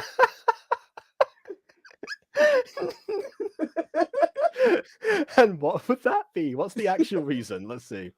You forgot I'm a super pop and they can't be stopped. Jesus. Wait, hold on. You're an actual super pop? Oh, I guess I haven't got that in the series. Yeah, at the time of this, yeah, Topaz did became an official member. Okay, I see. So like Mayo just spoiled you ahead of Super Pops. My bad. That's fine. I haven't watched a Super Pops episode in months. That's my own fault. To be fair, yeah, like also it was spoiled by the series itself. At that point, Jacob dug his own grave. That's like watching Star Wars episodes 1 through 3 and then being insulted that you already know that Anakin is Luke's dad. Yeah.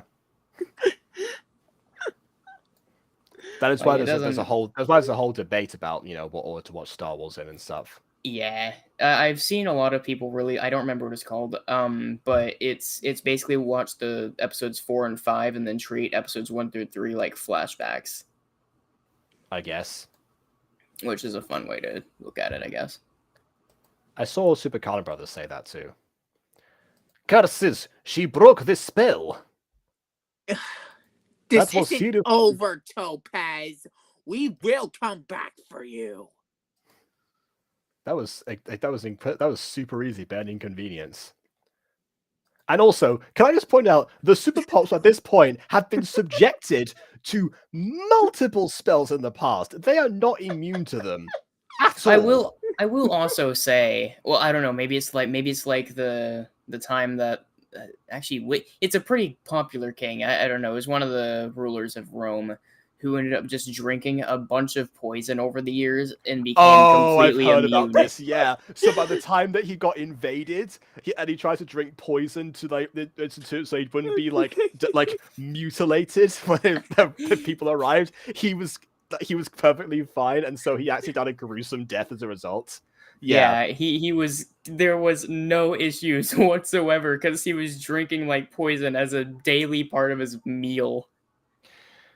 There you go. Maybe that's what Rasputin did. It's a good point. Maybe because surely that story would have been heard by then, and Rasputin certainly is past that king's lifetime. Maybe he really did just take a pointer. Yeah. Rah, rah, Rasputin, lover of the Russian queen. They put some poison into his wine. Rah, rah, Rasputin, Russian's greatest love machine. He drank it all and he said, I'm fine. So yeah, it's been immortalized by now. Unlike Rasputin himself, who did die eventually. Right. But not by the poison, I don't think, right? They spent like a whole day trying to find different ways to kill him while he was like a guest at someone's house, yeah. Yeah. Anyways, luckily I was able to save you. OMG, thank you, Topaz, for saving us. Wait, how did you... No, you will... Yeah, no, hold on. That's not the... How... But... Jessica was about to do my job for me, but oh well. The answer is that there's trackers within them all. No, that's not that at all. I mean, yeah, let's just say the villains aren't the only ones who can spy on people. Right. Majesty told me about you guys, showed me your adventures, and I loved them. Okay, but how did you figure out where they were? That's the bigger question here. I mean, honestly, say she figured out where. Let's just say they pinpoint their location. Through the trackers that were implanted through them. Okay, actually, you know, you're not that far off, because actually that is how Super Pops itself actually works, because the Super Pops and all the different Pops, Majesty is able to track them through Celeste, and sometimes be able to beam people to their location through Celeste itself. So that does track, honestly. And actually, that's not a good point. Celeste, Majesty, and Cheshire are 3 frequent characters that appear in a lot of these fan shows. as a central figure. So that also ties them back to the original. Okay.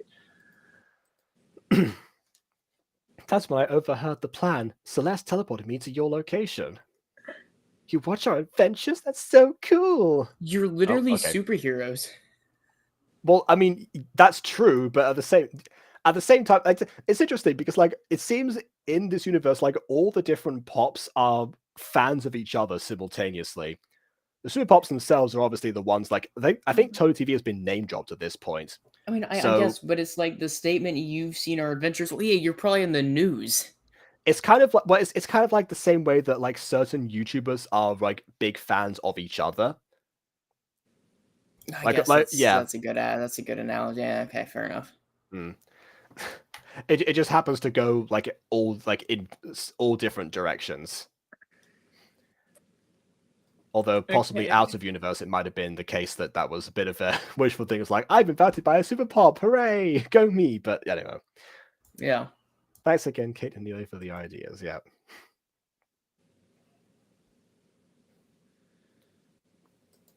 Yeah, and I did ask her if she wanted to be on my show, and she said yes. So I did, gave her a shout out. I'm surprised I'm surprised for a couple of reasons actually. One, because normally the actors in shows like that don't have the authority to license their characters out in that way that she did.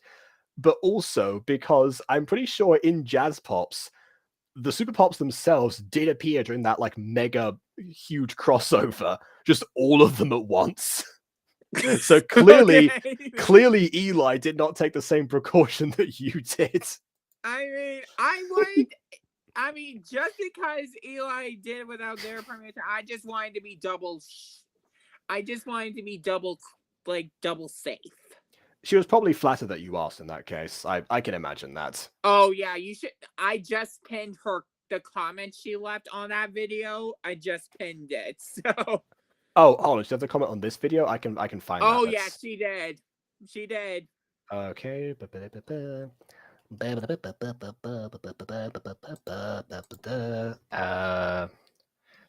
yeah, the episode is called Disco Pop Saved by Topaz. I probably should have read that out too, because that seems like it would be. Okay, here we go. I mean, then again, it probably would have spoiled what happened. This is so cool. We can't be stopped. Thank you for including Topaz. Yeah, and I responded with, well, thank you for letting me add, in my opinion, one of the legends, like one of the legendary pops in my series. I mean, there's only a few of them, right? So surely they would, like... Yeah, and fun fact, she and I still, to this day, follow each other on Instagram. And I believe she's still one of my Wipeout and Rena fans. She's still subscribed to me. Brilliant, then. Should invite her onto one of these, actually. See what happens. See if we can get them. Yeah, she's probably busy as an actress. Yeah, so I know. the chances of getting her here. I was teasing. Are going to be slim. I understand that. So I was teasing. Right. Now the villains know that's a good point. They do know their civilian form, so they did figure out something through spying on them. That is a good point. And I guess they also knew that beforehand because they would have needed to know the civilian forms in order to start spying on them because they started from that lair because they never saw an attack. Oh, well, shoot, if they want to beat them, then why didn't they just go after their families? Maybe because because I didn't reveal who each of their families were at the time. I mean, I forget if you revealed the it doesn't matter if you Ladybug revealed them or not. If they still probably have families, if the villains know their civilian forms, then they can just follow them, then kidnap or murder their entire family. No, I am not. No, I do not allow murder on Super Pops. Okay, none. There's barely any violence. It's superheroes. What do you mean? There's no murder? I don't want to. Even Batman, who doesn't murder, literally gives people like near-death concussions. I mean, in the later series, you're gonna see like injuries, but basically, I want him to be. I wanted to try to be PG, but It's a kid's also show, yes. try not to get like that restricted one where it has to be like 18 plus to watch it. There's a So they're huge kinda gap like, between don't- both of those things, but I do get what you're saying. And it's kind of Dude. like the actual Super Pop series itself. Yeah, whether Yeah. whether something is or isn't 18 plus, I just put everything at 18 plus because putting it not like that What? is so stupid. Because it's like then they just can't. No one can comment. You get no feedback. Okay, hold on. No. So you're talking about two different things here. So when people think about 18 plus, think about about movie ratings, that kind of thing. That's What called BB rated is saying- X. No, it's not. What BB is saying here That is the marking on YouTube as for kids or not for kids, which is a different thing to saying 18 plus. I just want to clarify that you two are on different pages slightly to each other. Okay, just before that goes any further, I was also checking back because I remember that you said that Johnny said that you didn't reveal like the families yet. I did talk about the miraculous crossover already, at least the first one. Yeah. I forgot if by this point it was revealed that Amy was related to Alia or not. And Jessica. You will so you're gonna find out that Amy's related to Alia in the episode Strike Back Sadness. Okay, all right. So That's So when I guess- that's when I first revealed that Alia and Nino have a daughter named Amy. which best cover up in that aspect. Before we start episode 6, what do I think of episode 5? Well, I definitely liked it more than episode 4. It was it was great that all of the all the steps were taken to make sure this one actually functioned as best as it could. Clearly Shani was a fan. I mean, the ramifications from it, actually, the benefits that came from that and the friendship that you actually achieved from it, definitely worthwhile. It did seem like a very cheap save considering how it went down. Like because Topaz was in the room when the spell was cast. Normally with this type of shows, it seems to be that if you're not in the vicinity of the spell, then you're able to break it, and then you're the one who saves the day. But because Topaz was right there, it's like, I mean, you might as well. Yeah. Unless true. the time was that the first time was that wasn't aimed at her directly, which I mean, honestly, if you can get to find out Topaz's weaknesses too, you might as well. I mean, the bongers will be pleased about that, that's for sure. Yeah, So, I think we ended at 4, maybe 5 on the cringe meter for episode 5. so about average then. Okay. Yeah, and now the one episode where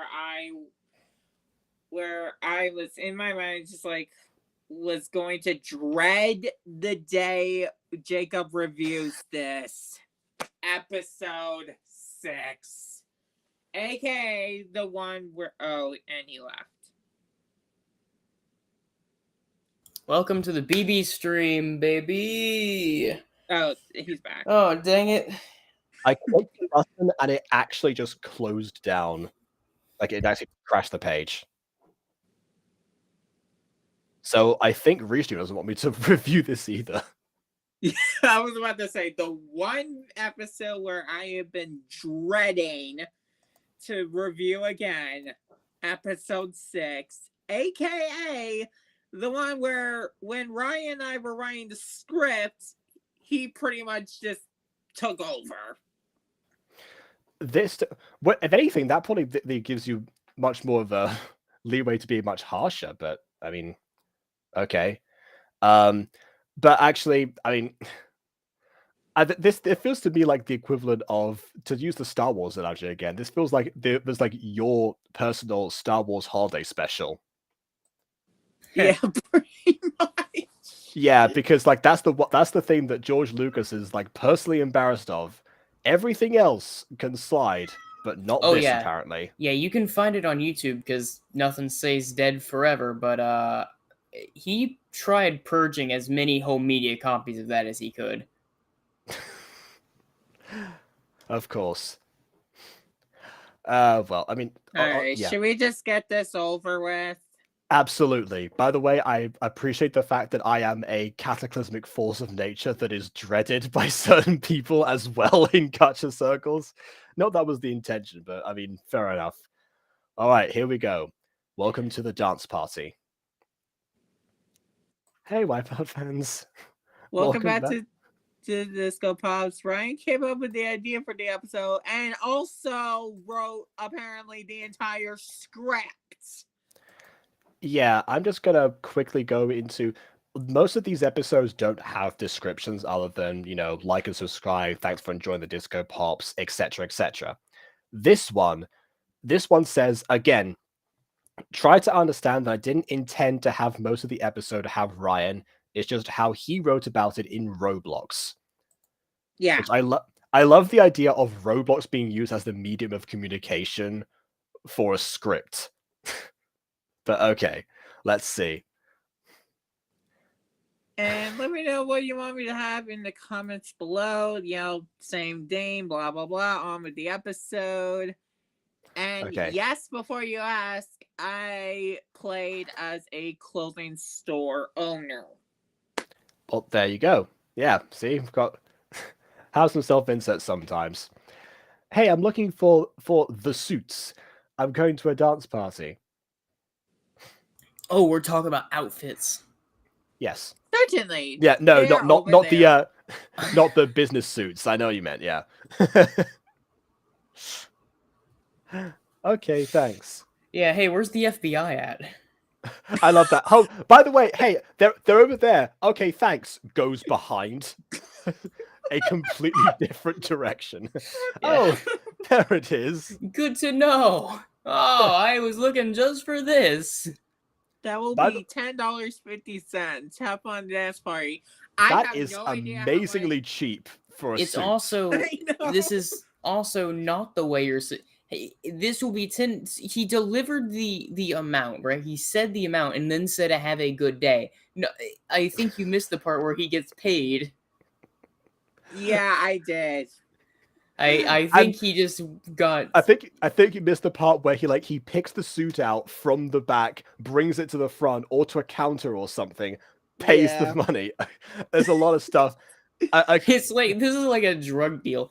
Hey, you got that. Okay. How much They're- should I add to the They're like cringe passing it meter over for this real episode subtly. for now? Okay, Like, what- just go with one so far. Just one. Yeah. This also reminds me of Running with You. Whereas because a lot of that was where I got my gag of bring up the script whenever I review A and stuff, because in that situation there was a few scenes where I was like, oh, what is missing here? There's something, I know that something is not right. Let me just go back to the source material. But yeah, I guess in this case you can't really go back to Roblox. All right. Thank you, and here's the money. Where? I don't see anything. You're not holding forgot. anything. Yeah, I forgot to put the money prop in. Mm-hmm. At the dance party. Wow, what a great lively party with so many guests. This is amazing. Oh. So many songs about dancing on my own, and here we are. God, this is like the entire like class telling this one kid, "Hey, we're having a party here." And they all hate this one kid, so they're only telling it to him so he can go and just be lonely and realize that he was ditched. Yeah, the entire class banded together to pay for this venue space just to mess with someone. Well, okay, technically this could be a public. Well, no, because then there'd be more people there. I guess Still you're have right. to probably rent the venue. Yeah. Why is it though? I thought it would start now. Bond has an introvert. This is my type of party. Your type of party has a few more murderous animatronics attached to it. Right. I guess I'll start the. What do you mean you'll start the? decorations. Are you setting as well as attending it? He decided since the entire class was gonna trick him, he was just gonna make his own party. I'm gonna have the best party by myself, and I'm gonna post about it on Instagram. It's good, like I have a bunch of people around me. All right, and that Of was course, a workout. everyone's gonna be like, You "Oh, didn't what a." do anything. You haven't done. I'm pretty sure you done anything. Here's what happened It here. looks You took these two. Here's what happened here. Usually, you get these two images and you place them like right next to each other. This time, all you did was you got these two pictures and put some space between them, and that was it. That was the setup here. Yeah. I'm gonna add another to the cringe meter. Some great editing right here. We're at 2. Cringe meter, invisible decorations. Yeah. I think I might on the dance. I now know I'm gonna make that 3. me getting to this part We're because at every 3 now. Okay. Oh, I'm and of sorry, I course, look away for a second. Has he fallen asleep? I- Is the sun collided?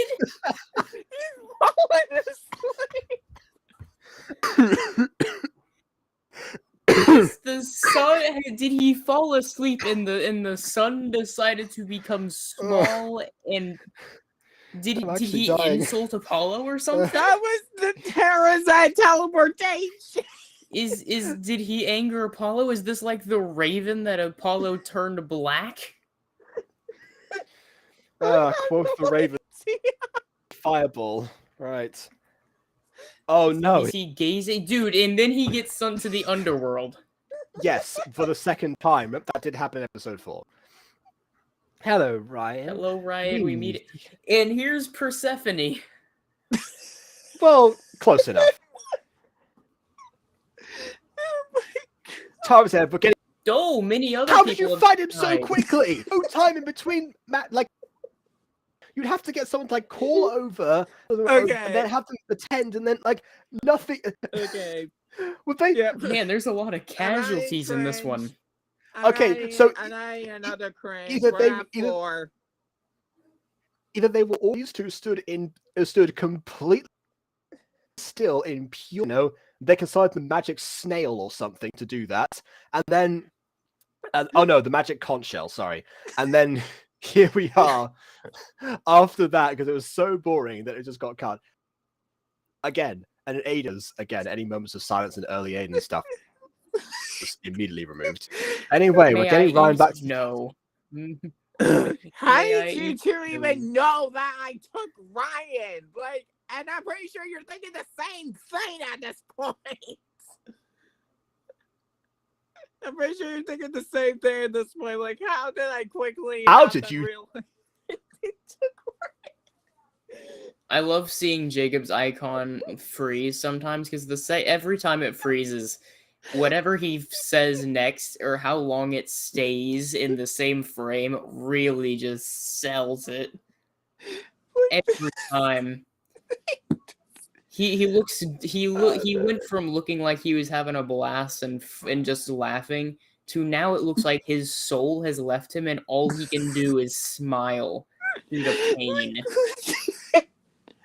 Like, I don't know if I should move it up to 5 and on the cringe scale or not. Oh, hey, welcome back to the BB stream, everybody. Why are we here? Oh, it's Gacha review. Yeah. Let's see. Let's find something actually entertaining here. Oh god. Are you saying my videos aren't entertaining you? Let's see. Who wants to take a look at all of my No, I'm not gonna do this. Let's see. We got ourselves a. Oh, here's a nice little. Oh, a video essay. That I hadn't watched later for God knows how long, and haven't watched like everything else in my watch later. Oh my gosh. Puss in Boots and the 3 villain types. Puss in Boots: The Last Wish, 2022 video essay. Oh, that's true. The FNAF Ruin trailer. Yeah, I don't think... I'm gonna be honest. I think Gregory's dead. Just throwing that out there. I don't think he's alive. Dude, time has clearly passed beyond a couple days. I fully think Gregory's dead at this point. I don't know. Would anyone agree that this is the most funniest of the review of my videos we've ever had, or do you think there's been a funnier one? Most funniest? Like, what do you think is out of all of the Disco Pass reviews or Ballroom Pass reviews? Which one do you think was the most funniest?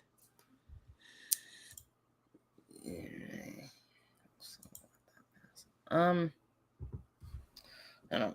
My thing with it is because, like, the other question is, who's Cassie? Why is this? Why Cassie? Because in Cassie. Oh, Cassie. Wait, what are you watching right now? Nothing, because we're talking about the Ruin trailer. And Cassie's the one we're playing as. Dude, you're responding to Juan's comment. Got it. So I have this idea. And I don't have a ton to go off of it, right? But my thing is, what if there's multiple Vannies? Yeah, because again. Oh hey. But the reason is because at the end of the trailer, right, Cassie is shown putting on the mask, which clearly is a game mechanic, right? But it led me thinking that mask, along with Vanny's mask and the Help Wanted mask, are different, right? It could be different models, right? Because time passes. But what if there's just multiple Vannies running around? Okay, go back to normal proceedings, Jacob.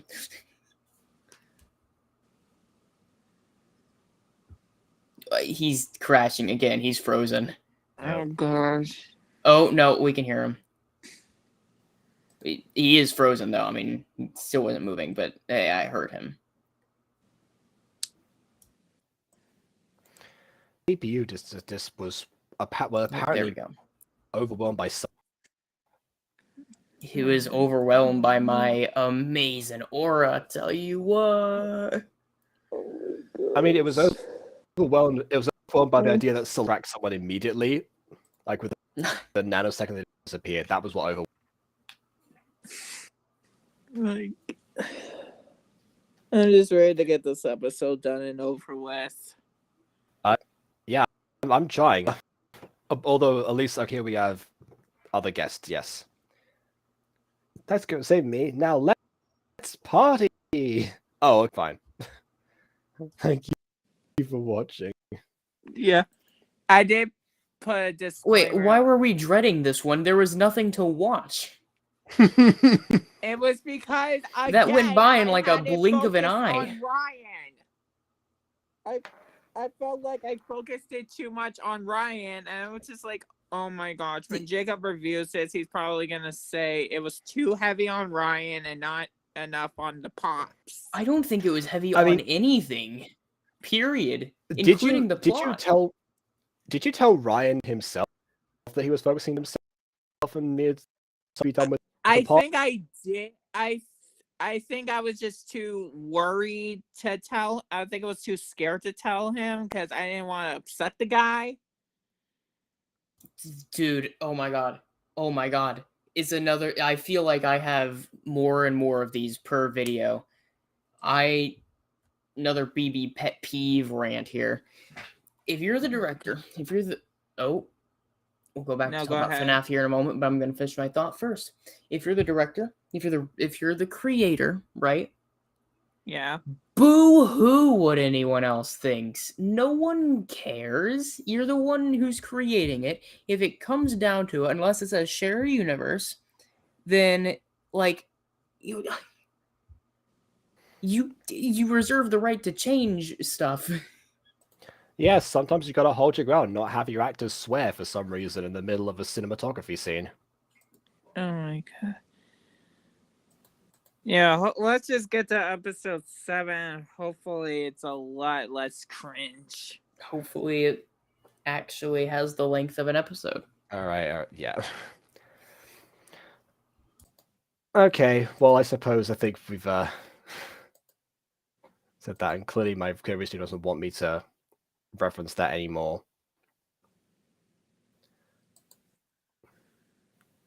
I guess that at least does actually speak to the volume of Johnny's ability, at the least. Like, under normal circumstances, when presented with the alternative, what it could have been, at least it does make you appreciate what you have sometimes.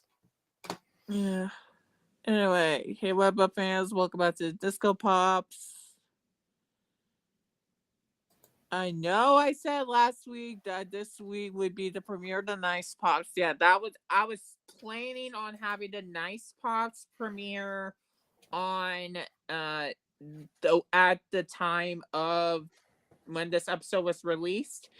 But since someone for some reason disliked the video, and you knew how, and you guys know how, shame.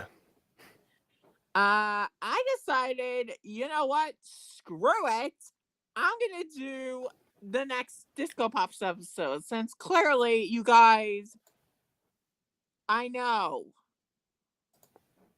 I said, okay, forget it. Right. So, so here's the thing. So even taking out the idea that after one dislike, as Bond indicates here, that that should not be an indication of like to change everything. I know I say like your opinion matters and stuff, and it does. It's just that, like, obviously the majority was still like on your side, and if that, and if you give the one person who has who presents a dislike the like the win there, isn't that what they want? Doesn't that show like how much power one person has over this series if they want something? There's also the detail that they might have not disliked it out of negative intent. Maybe they just genuinely, like, there's a reason the buttons exist. Like maybe they just didn't like it. I mean, Ready for YouTube's backlash. Oh yeah, no. The second, if this ever gets traction, you're gonna have a whirlwind thrown at you once you realize how opinionated people are. Like, here's the thing: if the concern is what people like, that's fine. If you have other things planned, then maybe lean into those directions and kind of focus on what they want. But don't change everything over something like that. It's silly. You're losing opportunities by doing it.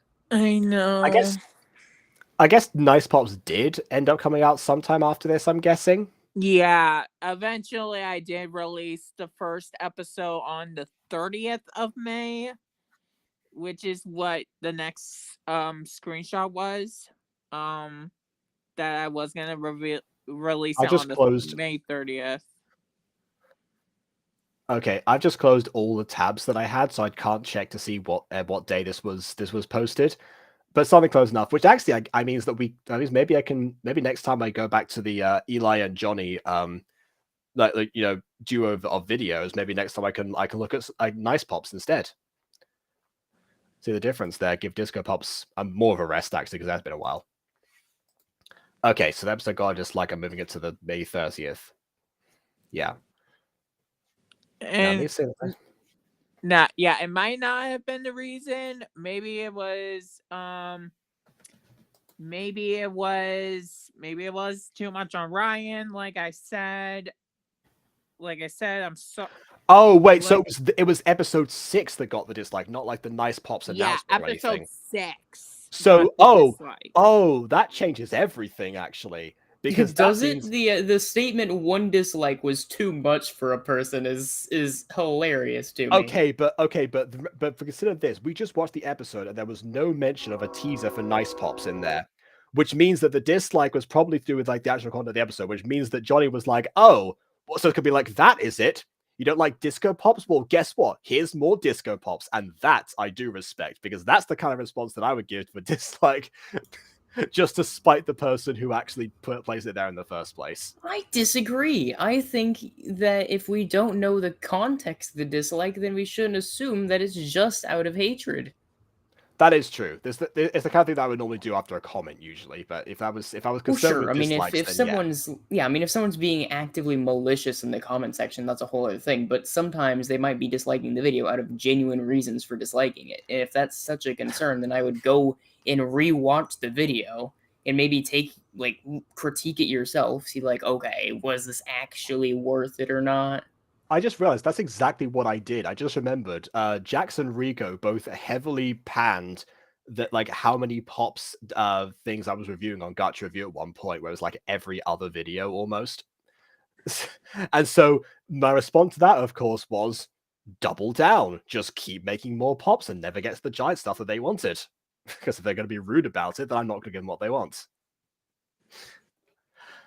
So yeah, I realize that I do live by the things that I say. I practice what I preach.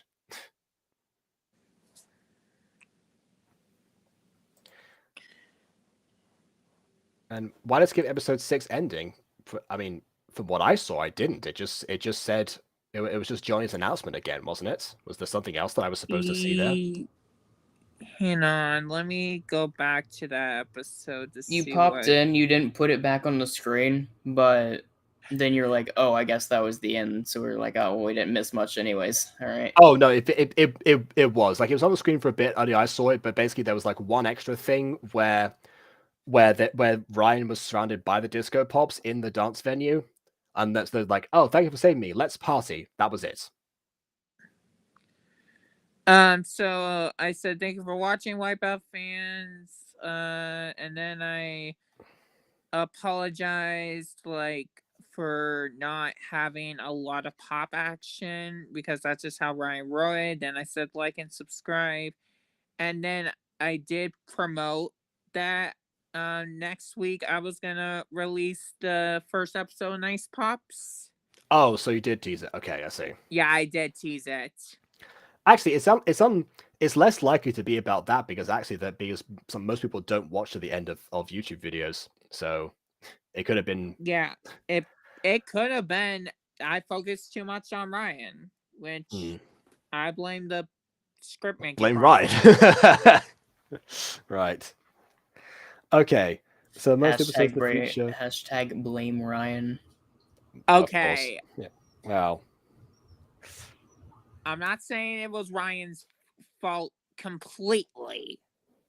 Well, yeah, because you probably should have been more assertive about the actual direction. Yeah. Vocal, and I probably should have said, Ryan, this is way too heavy on you. We have to let's try to add a little bit more pop. But of course, I got sound like a makeup channel. Does that sound like a what channel? A makeup channel. Oh, fair. Let's add a little bit more pop, a little bit more glam. I thought you might like the focus on the self part, but yes. No. Okay. Most of the episode featuring folks suggested by Kate. Apparently, Caitlin suggested all of them. Just see an intro future episodes, so they're quicker. Now you know why. Okay. Again, we're getting to the end of the Ryan saga, I guess. Which is why I call it, because Josh suggested this. Oh, hold on. Sorry. One.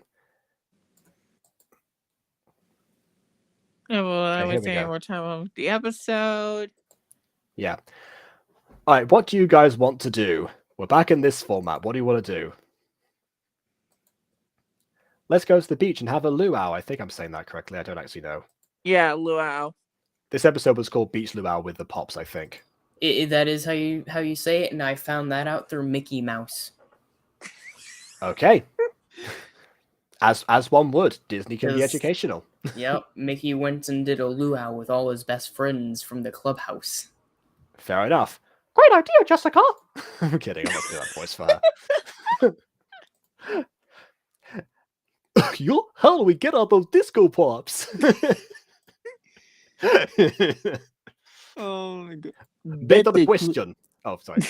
Go on. No, you go Better ahead. question. How do we get back at Topaz? I have the perfect idea. Oh. First of all, we spam her on Instagram to get permission to use her a second time, and then we strike. All right. Cody, how Yeah. do I say this Did I- without Kayland, I think, or Kyland.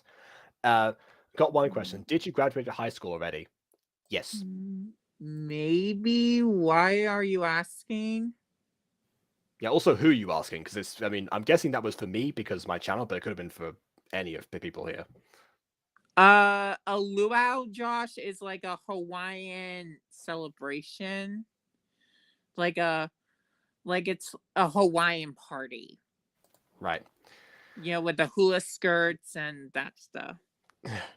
Hang on, I'll make sure that Topaz isn't listening. Wow, I do agree. Topaz really does suck, am I right? I mean, my talk about pretentious, blah, blah, blah. Then suddenly Topaz comes out like, hey, I heard that. I knew you were listening. Be gone. Cody, please tell me you're not trying. Please tell me you don't think we're acting like children. Don't Also, giving them attention. I need to. Oh. Okay, yeah, fair enough. But also, I just need to address the grammar here. I need to know is a adult. I mean, you don't seem like an adult yourself with grammar like that. No offense. Yeah, I will give a thing here though. No one needs to know the age of anybody. Yeah, I don't mind giving that information personally, but I mean, it does seem weird to ask like that. I mean, I don't think it was too personal. I mean, he no, just it's wanted part to know of if we general were internet asking. safety. It's etiquette. It's on the principle. I mean, yes, that is true, but also it's a public stream on a site that you have to be 13 to make an account on. So, well, yeah, but you don't ask an age of people. That's not like a thing you do on the internet. Okay, I thought you were talking about as far as like adults and children. Okay, fine. All right, I'll make sure. After she chat. We don't see what she does, but I guess that was probably a spell or something. Okay, no sign of Topaz, or any pop for that matter. We can hypnotize the disco pops, including Topaz, which was what we should have done last episode, but we can do it this time. Brilliant! Then we can finally rule the world!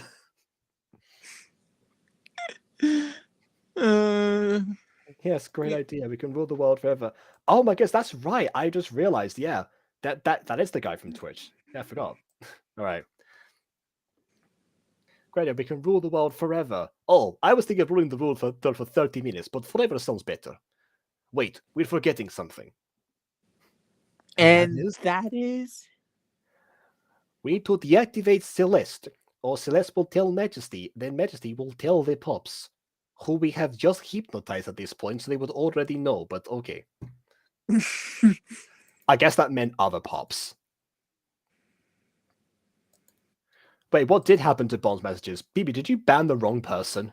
No, I didn't ban anyone. It was. Okay. All right. Fine. Here, I'm putting in our private chat. Yeah, and also to address this as well, because this is just a different question entirely.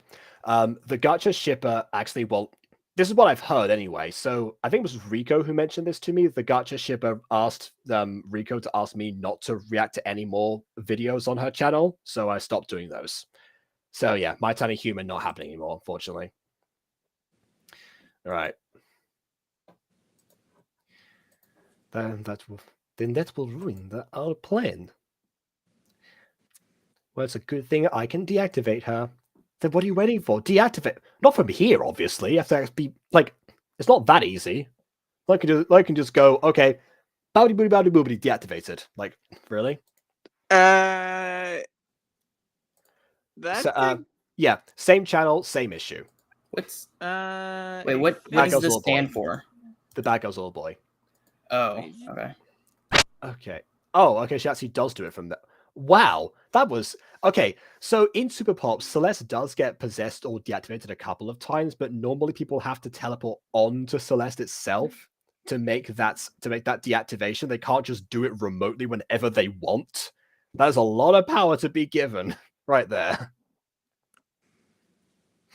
In fact, actually, that also means that any future trap that they set, they're not going to have the risk of having a pop end up coming after them, because they'll just be like, oh, don't worry, my friends will rescue me. No, they won't. Oh, dang it.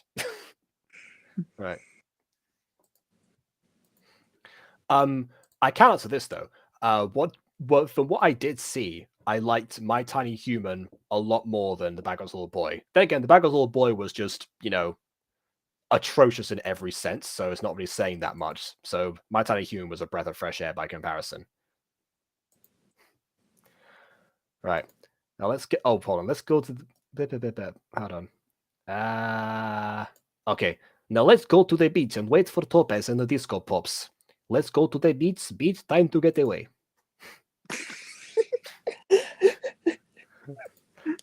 Let's go. Let's have some fun in the sun. Okay. At the beach. Oh, hi, Droopy. The hair. But where is Topaz? Oh. Hi, Pops. I also want to have fun with you guys. I mean, okay, so the Topaz obviously is not part of the main group, so naturally she wouldn't be hanging out with them all the time. So the idea of, I was going to say, where is Topaz? Being like, well, she's not a regular here, so she doesn't need to be with them at all times. And lo and behold, before I say that, she appears. Okay, I guess she does show up. Fine, whatever. Yes, I didn't make her a member though of the Disco Pops. I didn't make her a member, so I'm also going to assume that this area here is shallow enough that they're not pulling a Jesus right now. Yeah. Right. Sorry, I just read a thing in the comment that was like, how? Okay. Anyway. Okay, I also want to have fun with you guys. And there she is. Hello, Pops. Farbatui, you know what to do. How did you know my twin brother's name? That Topaz got away. Okay. Okay, I thought the spell was like get rid of her or something, just like disintegrate her. But then I remembered, of course, no murder. Right. She'll be back to save them. You did it before. But guess what? Celeste can track them now, so I can just make sure we move them to a different location, and then she won't be able to find them, solving all of our problems in one go. Right. Okay. I need to save them again. Oh, okay. This is a new one, right? Yeah, this is Rain Pop, aka Katie, who is a fictional twin sister for Caitlin. I would have so let me get this straight. You have a character now called Kate, Caitlin, and Katie. Do you see a problem emerging from that? Yes. Okay. And Josh, to answer your question, I just answered the question. Oh, right, yeah. This stream's probably got a bit of a delay. I think also Eli mentioned, I knew this character was going to appear because Eli mentioned, oh, I'd like to see more of Rain Pop. So, we'll see. Okay. Rain Pop's appearing on the stream. I think I can help. Who are you? I'm Kitty Pop's sister. Nice to meet you. Rain. But I just realized now they're the Wonder Twins. One of them is related to animals, and the other one to water. Right. Rain, nice to meet you, Rain. Anyways, let's go save the Disco Pops. I guess I know where they are because I just showed up here. It's their twin sense. Maybe it's their twin sense. What? And yes, I forgot to add I forgot to change the color of their eyes to make it look like they're hypnotized. Yes. And yes, BB, you can do a reminder.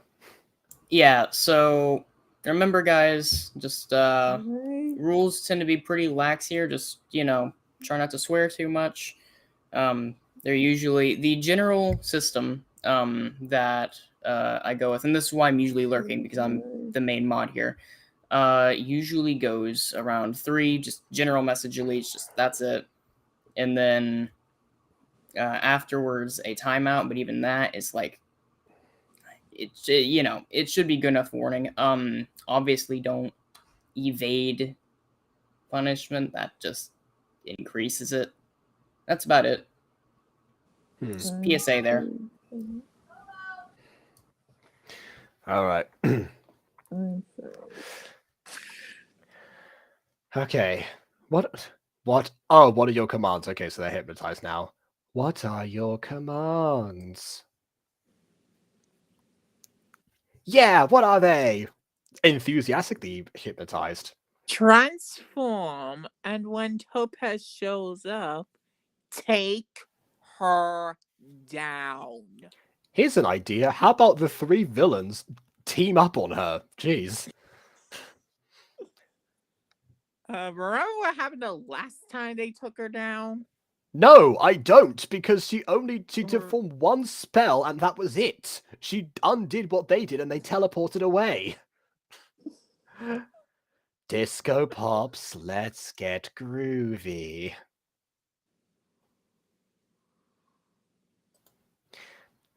Stop right there, Tarzan, Emilia, and Fabuti. Stop right there, Tarzan, Emilia, and Fabuti. Did they rehearse that? They're saying that at the same time. Did they rehearse that? Because that is like they just met. They'd have to practice that separately, didn't they?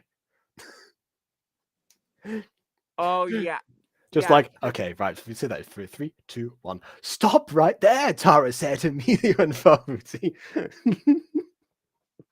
Oh yeah, Josh.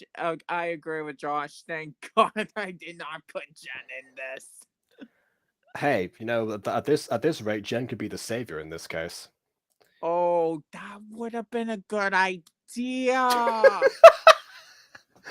Again, the formula for these is that if you're not in the vicinity, you end up being the savior.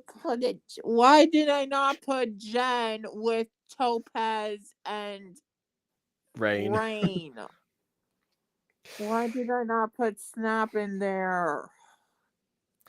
Rain Pop is fighting, but Rain Pop is fighting without Jen. No.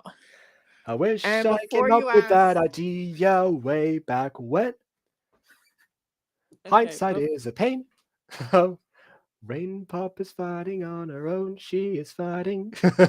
Right. Okay, before you ask what Rain's doing, she's just putting Topaz in a force field. Before you think Rain's turning on Topaz. Rain Pop is turning on her friends. The betrayal of the century. Right. Well, Topaz returns, but who's your new friend?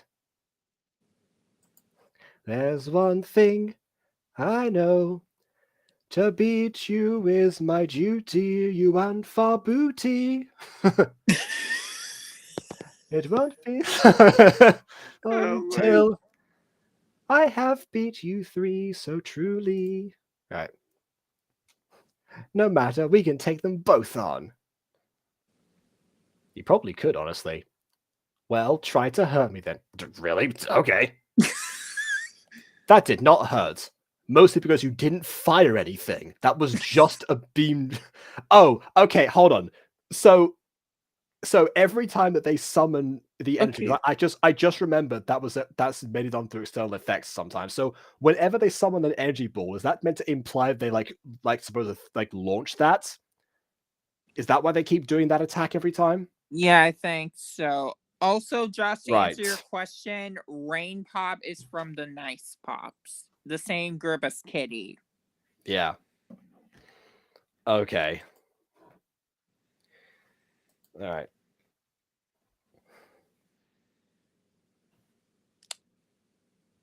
What happened? Just the same thing as last.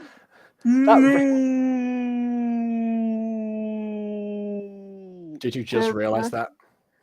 No, I was trying to do it like Darth Vader. Ah, okay, I right. was like, Yeah, I see. No, that rain pop ruined our plans again.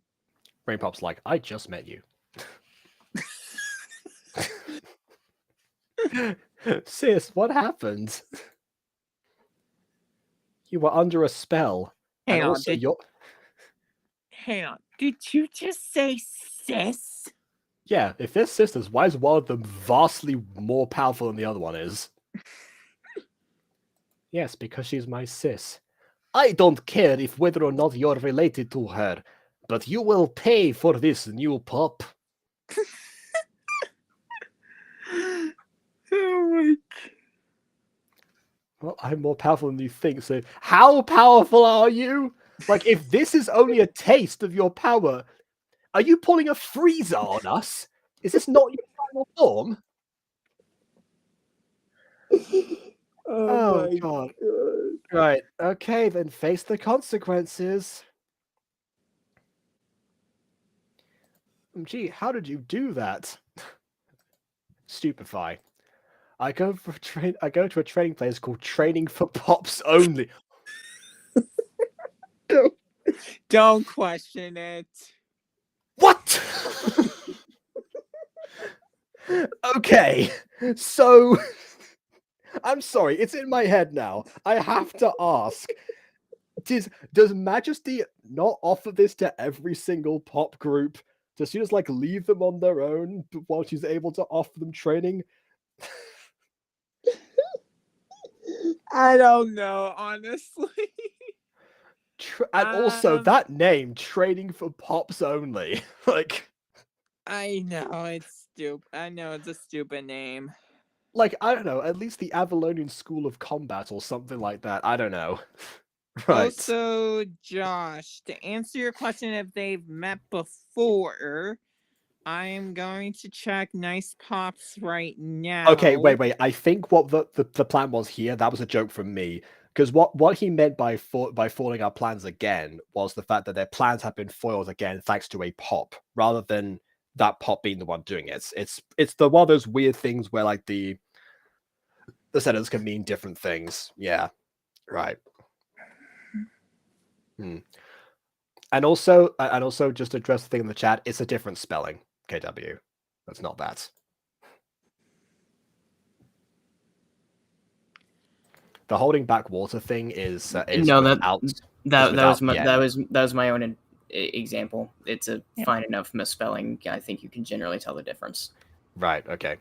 Actually, yeah, that's good because that's a good point. Yes, they're used in different contexts. Except for this one joke in the third Percy Jackson book, which I will not spoil for you. But yeah. All right. Anyway, I look forward to seeing it. Yeah. Why are you whispering to her? Did you just rush over just to ask that question?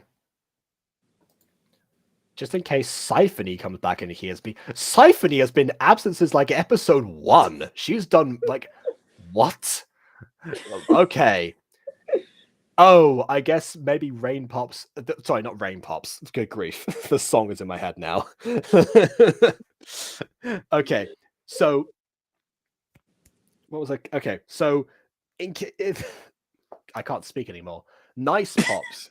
Since that was supposed to come out before this, maybe the video was already complete. So yeah, okay. So you were going by the canon of the video that wasn't out yet because you'd finished it first, but you decided to put this one out before. Okay, right. Not the worst thing in the world, considering that I guess it came out like right afterwards, but we're definitely watching Nice Pops after this. Okay. Ha. Okay, just in case okay, sis, that's so cool. And let's go back to our ship. Okay, and they just teleport. Yeah. And oh, by the way, Law's name is oh right, I'm talking about like okay, never mind. We're finally back at our ship that has been reactivated off screen, I guess. Yeah, and that's it. Okay. Hi, my pop fans. Thanks for watching. Even though it's on the same day I normally do Disco Pops, I'm sorry for the. Basically, I had like a little. I basically was at the time busy with school to. I was busy with school and homework to like fall behind. I didn't get as enough time, or rather, I didn't think of doing enough time to do this episode in the process of Yeah. homework. So that's why I apologized for like the delay. Okay, yeah. Because I would usually be either finishing editing or publishing the episode by this point. That's fair. Also, there may have been parts that have been repeated, so try not to hate it. Please don't dislike the video because of it. Oh, is this kind of like how sometimes in Pony's episodes there will be a scene that just plays immediately after itself again for no apparent reason. Yeah, I think you also, anytime you tell the audience not to do something, that's when it happens. Okay. But guys, yeah, don't watch any more of my videos. Don't go all the way through the videos and give me those remaining 40 watch hours that I need. To absolutely under no circumstances attempt that. Yeah. Right. So yeah, turns out there weren't many parts repeated, but yeah, of course you wouldn't know they wouldn't do the edit like this. Okay. Like and subscribe and tune in May for the nice pops from here.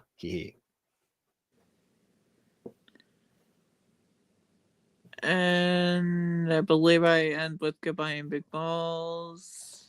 Yep, let's see. Probably. There we go. There it is. And it's me again. Aww.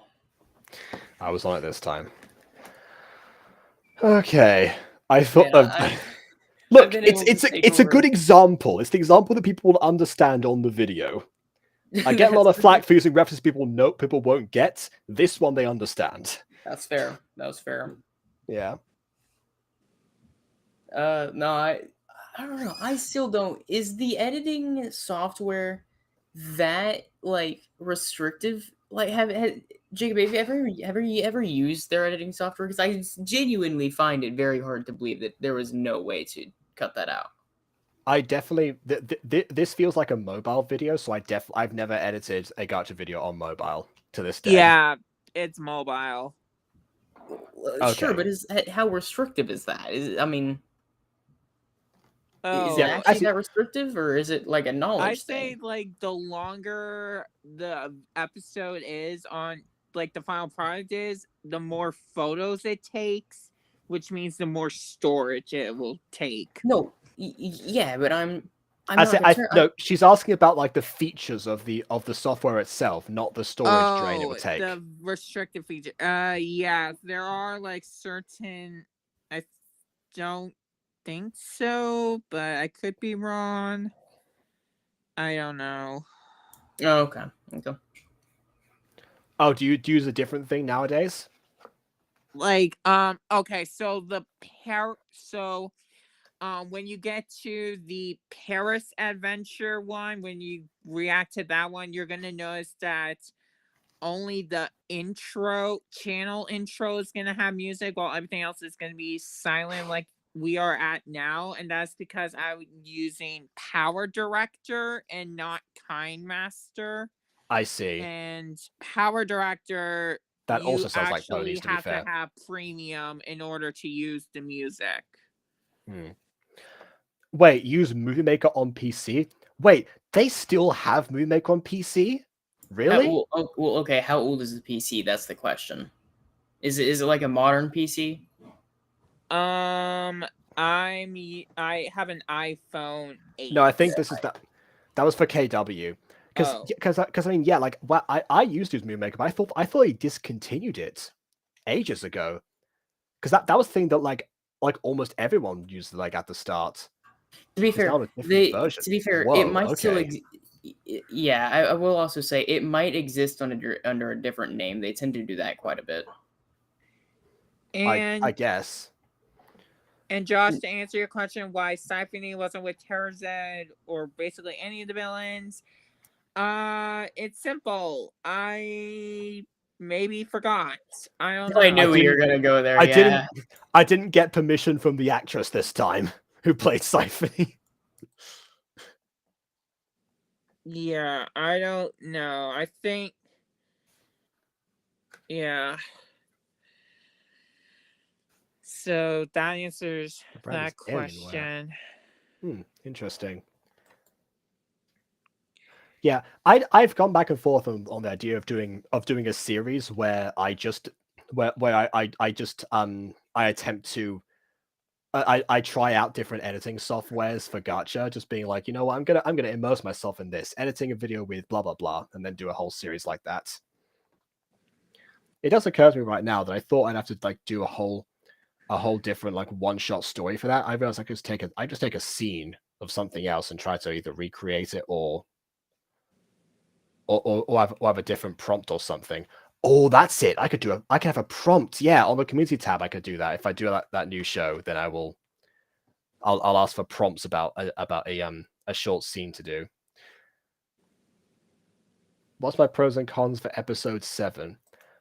Weirdly enough, some of the cons would have been the same as for episode 6 because it shares a lot of the same makeup with it almost. Is that instead of Topaz being the one to ultimately save the day, it ends up being the overpowered original character that comes out of nowhere. Yeah. So that's part of it because it's. Yeah, I will say, you know, Mermaid Melody did the same thing, but only like once did they introduce like a new character immediately. Because normally it's like the same people like lurking around, just can't find them all at one time. And Okay.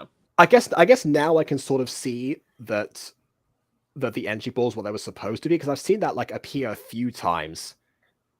That's why I've been so harsh on the combat in here, because I didn't realize they were that there. I thought they were charging an attack, they never actually went to fire. It was almost like a oh, don't make me use this kind of thing. Yeah. So I will also say, I hate to derail this genuinely this time, but Bond brings up a good point actually, because there are rules to the chat, right? Oh, I thought you were talking about pros and cons for the video. Okay. No, there are rules. The problem is because we don't actually have a spot to find them, except. See, the thing is, right, so for instance, swearing itself, right, you can generally tell because the messages are deleted. Spamming, that's another one, so don't repeat the same message twice. Either we're ignoring it or just haven't seen it yet. But the main thing is that it's a fair point. Is there a way that we can put that on these streams somehow, Jacob?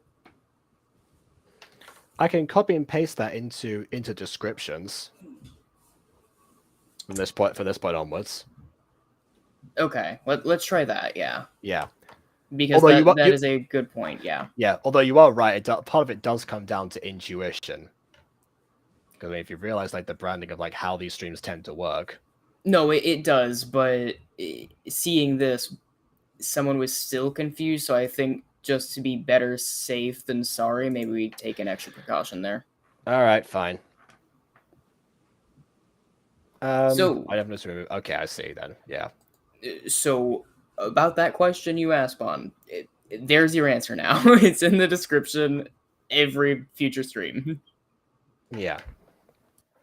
I'll have to actually write those down because well. Panic Kidnap is also in the about description. I update my about description like once every 3 years or something. Honestly, that's fair. It's probably very out of date by now. That's fair. Okay, that's another point. So, Bon, I do acknowledge that detail. Yeah, there are moments that people here on here stream quite a bit. I personally do it quite a bit, just not on stream. We are not supposed to. That's not just a moment of hypocrisy. We are not supposed to. It's that a lot of times it slips. We try our best. Sincerest apologies for whenever that happens. Yeah, honest apologies. Ghosty has also apologized multiple times. Of course, if someone apologized like every single time that it slipped out, then we'd be here all day. And these situations, like, you know, these streams already gone for long enough. We've been here for 2.5 hours, so yeah. No, that's not one of those instances where we're higher on that level. We're not supposed to do it. It's just whoopsies. That's why I also, whenever viewers do it, I try to do the 3 deletions and do that whole process first, just that way it's like hey, let's pull the reins back a little.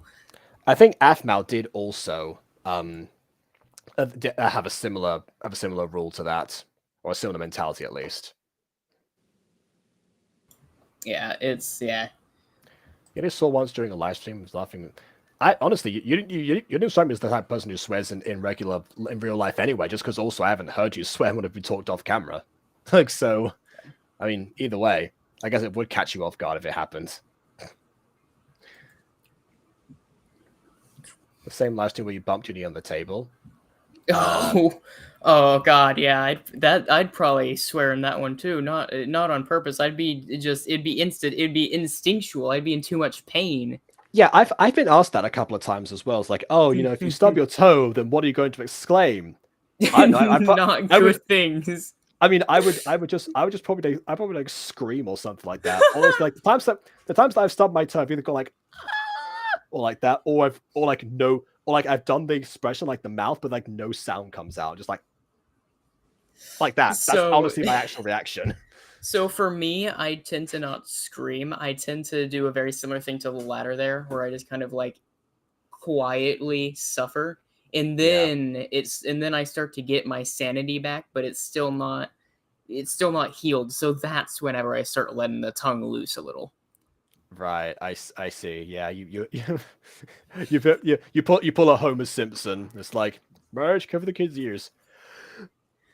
And then like hard cuts to like the church. Yeah, that's the one. Yeah, that's the one.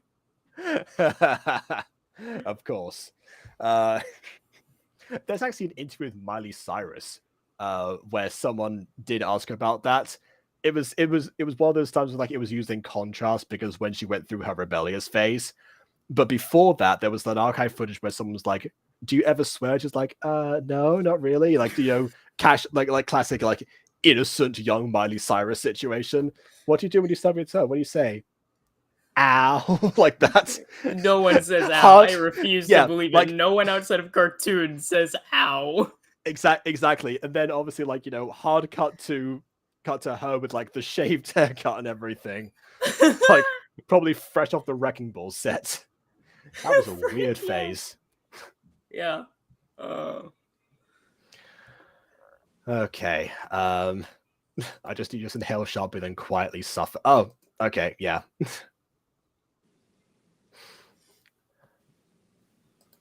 I see. Yes, there's that. Yeah, there's see, I do it. It's just I don't do it on here because the person running the streams says no.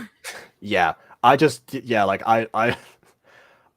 in real life anyway. But honestly, even if I did, it's one of those things where, you know, I tried my absolute best over the years to make this channel family friendly. Of course, with the live streams and the certain things that obviously by their very nature I can't watch before they happen. Dude. Sometimes that ends up not happening, but for the most part, the attempt is there.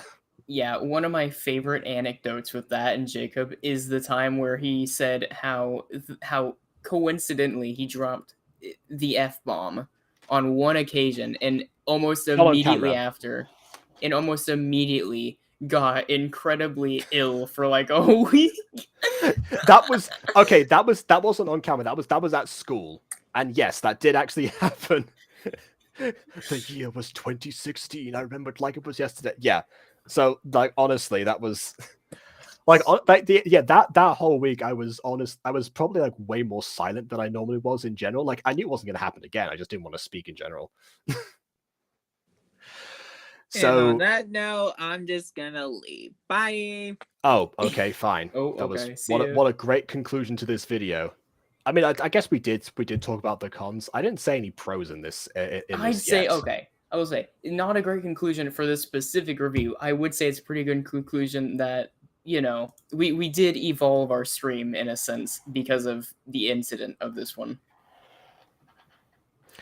Okay, fine. They did evolve. There was a good side to this tangent. All right. And yes, he just be gone. Kind of like Be the endings of all these episodes. Oh, I know how to conclude this properly. Josh also asked before which one was my favorite out of the bunch. Are we talking bunch of creators or bunch of like the bunch today that we just watched right now? Oh, okay. I think I would have to say 5. It wasn't one of the ones that had the Deus Ex Machina. It also didn't have desks in the middle of a stadium. So yeah, definitely the best one out of the 4 that we watched today. Okay, so that's the conclusion then. Thanks everyone for watching. And of course, because definitely don't leave likes or leave dislikes. Your opinion does not matter, of course, and don't subscribe if you've not done so already, under any circumstances. None. Like don't even think about checking the original series in the description and supporting Johnny. No, or subscribe to BB Butter for that matter. I'll be very disappointed. Also, don't keep watching my videos and getting watch hours. Definitely not. I'd be insulted if you showed up in one of my upcoming premieres. Yeah, I absolutely do not want to see the 4,000 watch hour metric be achieved within the month. That was absolutely not my intention. Read Bond's newest message. What? Jacob's entire schedule will change. It will change. It will happen, and don't you dare. What was this? Someone left a dislike on this review. Well, I guess I will not talk about Disco Pops anymore. Good grief. No, okay. You'll directly follow this with another Disco Pops. Oh, that's right. Yeah, I'll just have an entire disco week. The disco month. Oh no. I think there's enough content for this. Actually, there might just be enough content for a disco month if I decide to do that, but yeah, no. Probably not. Okay. Right, that's it for now. I'm gonna go and definitely not have some food or a bath or something. And actually, I might just, as far as the Aphmar video goes, it's already 1 in the morning. I'm not going to post that today. I'll just post that tomorrow. Speaking of which, when are we doing Rebirth episode 2? I was going to do that today, actually. That was my plan because of how well the other one performed. But because of the render, I wouldn't have the space to, I wouldn't have the capacity to record over the top of that.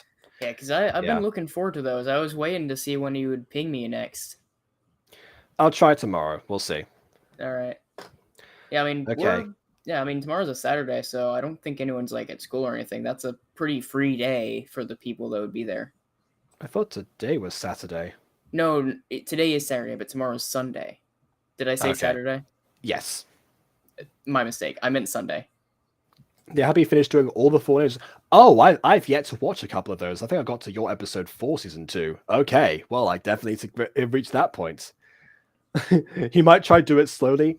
Unless he's like gonna go to a different show at this point, which I don't know, he might. I also have a Running With You compilation that's gonna come out soon. That was another plan that I had in reserve. Mm-hmm. Now I think about it, I'm in a good place YouTube wise. You know, there's some reserve stuff. There's some things are happening. Okay. All right. That moment Jacob remembers that he should actually be proud of his achievements because they exist. It's like, wow, I didn't waste the last year of my life. Good. Okay. Like, take my time on reactions. That's a nice thing to remember on occasion, I would say, yeah. It is, absolutely. Yeah, especially in the lieu of like the whole mutant girl fiasco. But yeah, stuff has happened. Absolutely. Oh yeah, I mean it's still Okay. super depressing though that we haven't got a new Mutant Girl episode, but overall your channel's doing pretty great. That was the implication of what I just said, but yes. Okay, so that's it. Okay, on that note, either way, jokes aside, until next time.